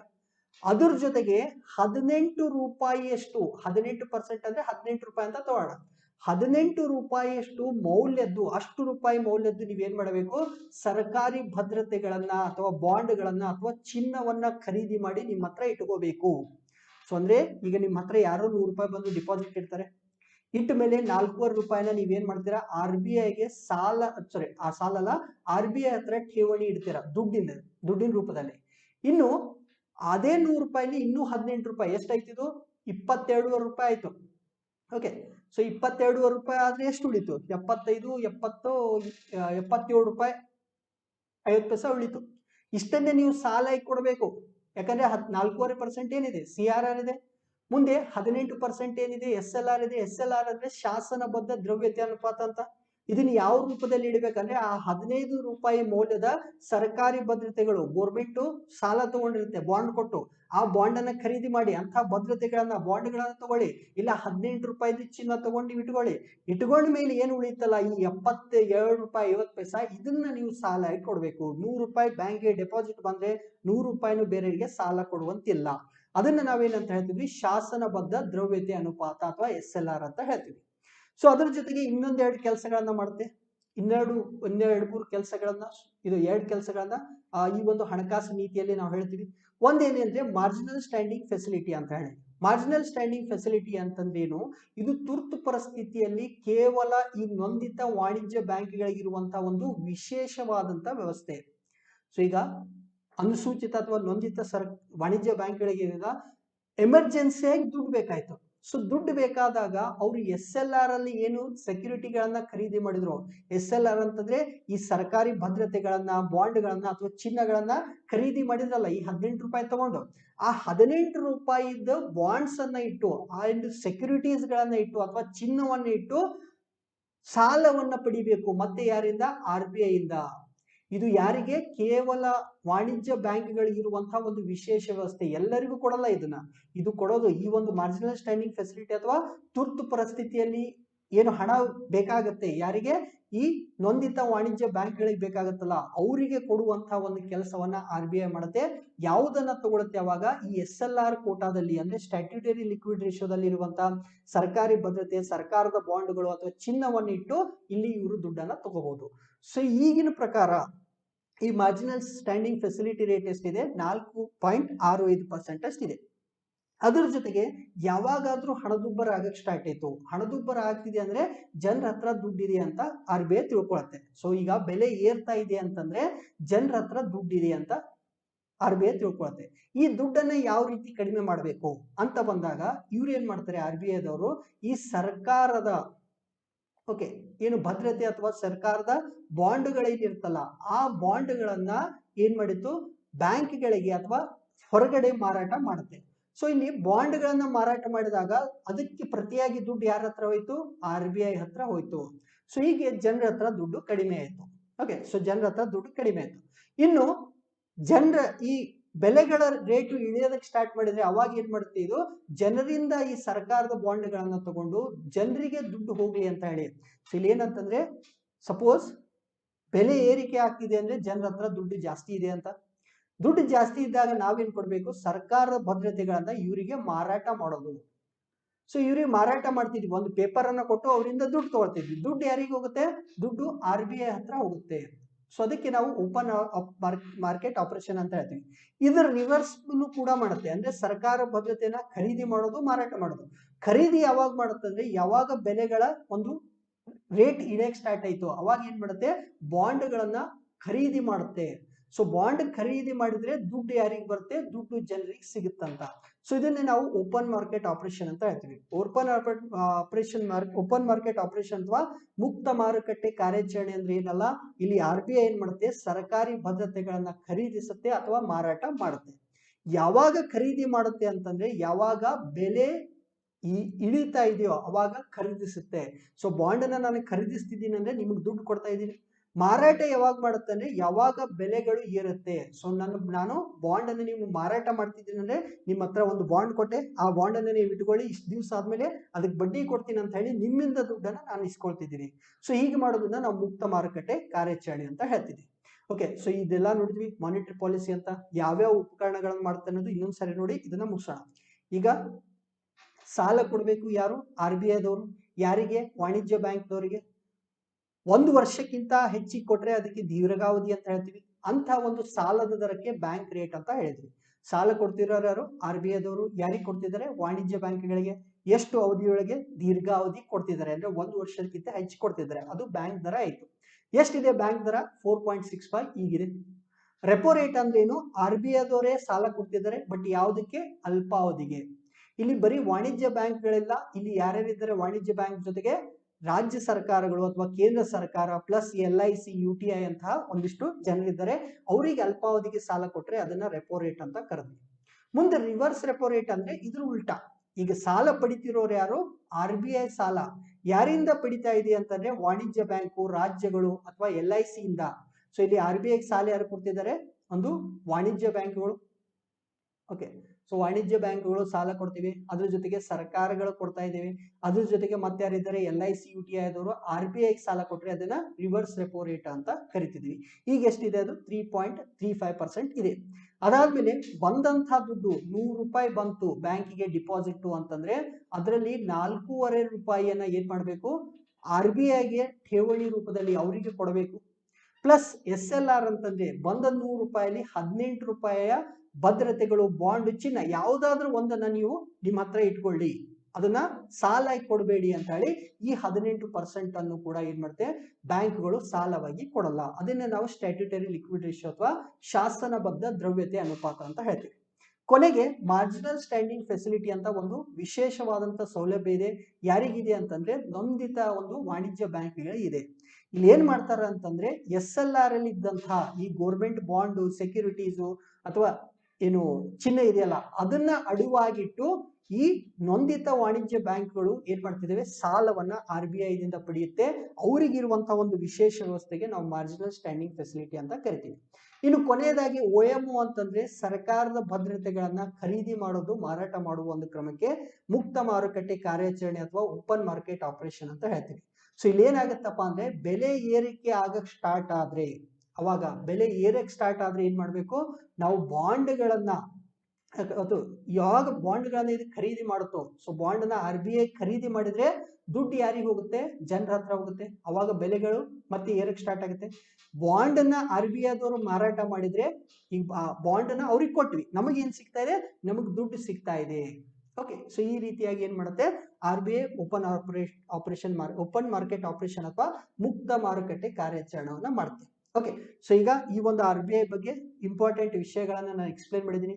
ಯಾರಿಗೆ ಟಫ್ ಅನ್ಸುತ್ತೋ ಒಂದ್ ಕೆಲಸ ಮಾಡಿ, ಇದನ್ನ 2 ಸಲ ನೋಡಿ ವಿತ್ ಬುಕ್. ಒಂದು ಪುಸ್ತಕ ನಿಮ್ಮ ಹತ್ರ ಇರಬೇಕು, ಆ ಪುಸ್ತಕ ಇಟ್ಕೊಂಡು ಇದನ್ನ ನಾವು ನೋಡಿ, ಅಷ್ಟು ಮಿಕ್ಕಿ ಡೌಟ್ ಬಂದ್ರೆ ಅದನ್ನ ಮತ್ತೆ ಏನಾದ್ರು ಕ್ವಶನ್ ಆನ್ಸರ್ ಮೂಲಕ ಮತ್ತೆ ಅದನ್ನ ಸಾಲ್ವ್ ಮಾಡೋಣ. ಓಕೆ, ಸೊ ಇದೇ ತರ ನೀವೇನ್ ಮಾಡಿ, ಬೇರೆ ಬೇರೆ ಯಾವ ವಿಷಯದು ಯಾವ್ದು 40ರಿಂದ 45 ನಿಮಿಷ, ಮ್ಯಾಕ್ಸಿಮಮ್ 45 ನಿಮಿಷದೊಳಗಡೆ ಎಕ್ಸ್ಪ್ಲೇನ್ ಮಾಡಕ್ ಸಾಧ್ಯ ಇದೆಯೋ ಅಂತ ವಿಷಯಗಳನ್ನ ನಮ್ಮ ವಾಟ್ಸ್ಆಪ್ ನಂಬರ್ 9480216410ಗೆ ನೀವು ಕಳಿಸಿದ್ರೆ ಅದನ್ನ ಎಕ್ಸ್ಪ್ಲೇನ್ ಮಾಡುವಂತ ಒಂದು ಕೆಲಸವನ್ನ ನಾವು ಮಾಡ್ತೀನಿ. ಸೊ ದಯವಿಟ್ಟು ಮೆಂಟಲ್ ಎಬಿಲಿಟಿ ಹೇಳಿ, ಜಾಗ್ರಫಿ ಹೇಳಿ, ಸೈನ್ಸ್ ಹೇಳಿ, ಆ ತರ ಏನ್ ಮಾಡ್ಬೇಡಿ, ಕೇಳಕ್ ಹೋಗ್ಬಿಡಿ. ಕೇಳಬೇಕಾಗಿರೋದೇನು ಹೇಳಿದ್ನಲ್ಲ, ಮತ್ತೆ ಮುಂದಿನ ದಿನಗಳಲ್ಲಿ ನಾನು ಅದೇ ನಾಳೆ ದಿವಸ ಸಂವಿಧಾನದ ತಿದ್ದುಪಡಿ, ಓಕೆ, ಅದು ಒಂದಿದೆ. ಮತ್ತೆ ಕೆಲಸ ಮತ್ತು ಕಾಲ ಅಂತ ಹೇಳಿ, ಟೈಮ್ ಅಂಡ್ ವರ್ಕ್ ಅಂತ, ಕೆಲಸ ಮತ್ತು ಕಾಲ ಅಂತ ಹೇಳಿ ಮೆಂಟಲ್ ಎಬಿಲಿಟಿ. ಸೊ ಇಂಥದ್ದು ಒಂದು 45 ನಿಮಿಷ ಅಥವಾ 1 ಅವರ್ ಹೋಗ್ಲಿ ಮ್ಯಾಕ್ಸಿಮಮ್, ಅಷ್ಟರಲ್ಲಿ ಮುಗಿಯುವಂತಹ ಒಂದು ಕೆಲಸ ವಿಷಯಗಳನ್ನ ನಮ್ಮ ವಾಟ್ಸ್ಆಪ್ ನಂಬರ್ 9480216410ಗೆ ನೀವು ವಾಟ್ಸ್ಆಪ್ ಮಾಡಿ. ಓಕೆ, ಸೊ ಅವಾಗ ನಾನು ಮತ್ತೆ ಕ್ಲಾಸ್ ಮಾಡ್ತೀನಿ. ಇವತ್ತು ಸ್ವಲ್ಪ ಕೆಲಸ ಇತ್ತು, ಅದಕ್ಕೆ ಲೇಟ್ ಆಗಿ ಇದನ್ನ ಅಪ್ಲೋಡ್ ಮಾಡ್ತಾ ಇದ್ದೀನಿ. ಮುಂದಿನ ದಿನಗಳಲ್ಲಿ ಬೇಗನೆ ಮಾಡೋದಕ್ಕೆ ಟ್ರೈ ಮಾಡ್ತೀನಿ. ಸೊ ಅದಕ್ಕೆ ನಿಮ್ಗೆ ಯಾವ್ಯಾವ ವಿಷಯ ಬೇಕೋ ಅದನ್ನ ವಾಟ್ಸ್ಆಪ್ ಮಾಡಿ. ಎಲ್ಲರಿಗೂ ಶುಭವಾಗಲಿ ಅಂತ ಹೇಳ್ತಾ, ಶುಭರಾತ್ರಿಯೊಂದಿಗೆ ಈ ಒಂದು ಫಸ್ಟ್ ಕ್ಲಾಸು, ವಿದ್ಯಾರ್ಥಿ ಪ್ರಭುತ್ವದ ಫಸ್ಟ್ ಕ್ಲಾಸು RBI ಮೇಲೆ ನಾವೇನ್ ಮಾಡಿದ್ವಲ್ಲ ಇದನ್ನ ಮುಗಿಸ್ತಾ ಇದ್ದೀವಿ. ಸೊ ಮತ್ತೇನಾದ್ರೂ ಡೌಟ್ ಇದ್ರೆ ವಾಟ್ಸ್ಆಪ್ ನಂಬರ್ ಇದೆ, ಅಲ್ಲಿ ಮೆಸೇಜ್ ಮಾಡಿ, ಏನ್ ಟೆನ್ಷನ್ ಇಲ್ಲ. ಓಕೆ, ಗಜಾನಂದ ಪ್ರಭಾವರವರೇ ಮತ್ತು ಅಜಯ್ ಭಜಂತ್ರಿ ಅವರೇ ಇಬ್ಬರಿಗೂ ನಿಮ್ಗೆ ಯಾವ ರೀತಿ ಇದೆ ಅನ್ನೋದನ್ನು ನೀವು ಕೂಡ ಹೇಳಿ. ಮತ್ತು ಬೇರೆ ಬೇರೆ ವಿದ್ಯಾರ್ಥಿಗಳು ಏನೇನೋ ಕ್ಲಾಸ್ ಬೇಕಂತ ಹೇಳ್ತಾರಲ್ಲ ಅದನ್ನೆಲ್ಲ ನಾನು ಮಾಡ್ತೀನಿ. ಎಲ್ಲರಿಗೂ ಶುಭರಾತ್ರಿ.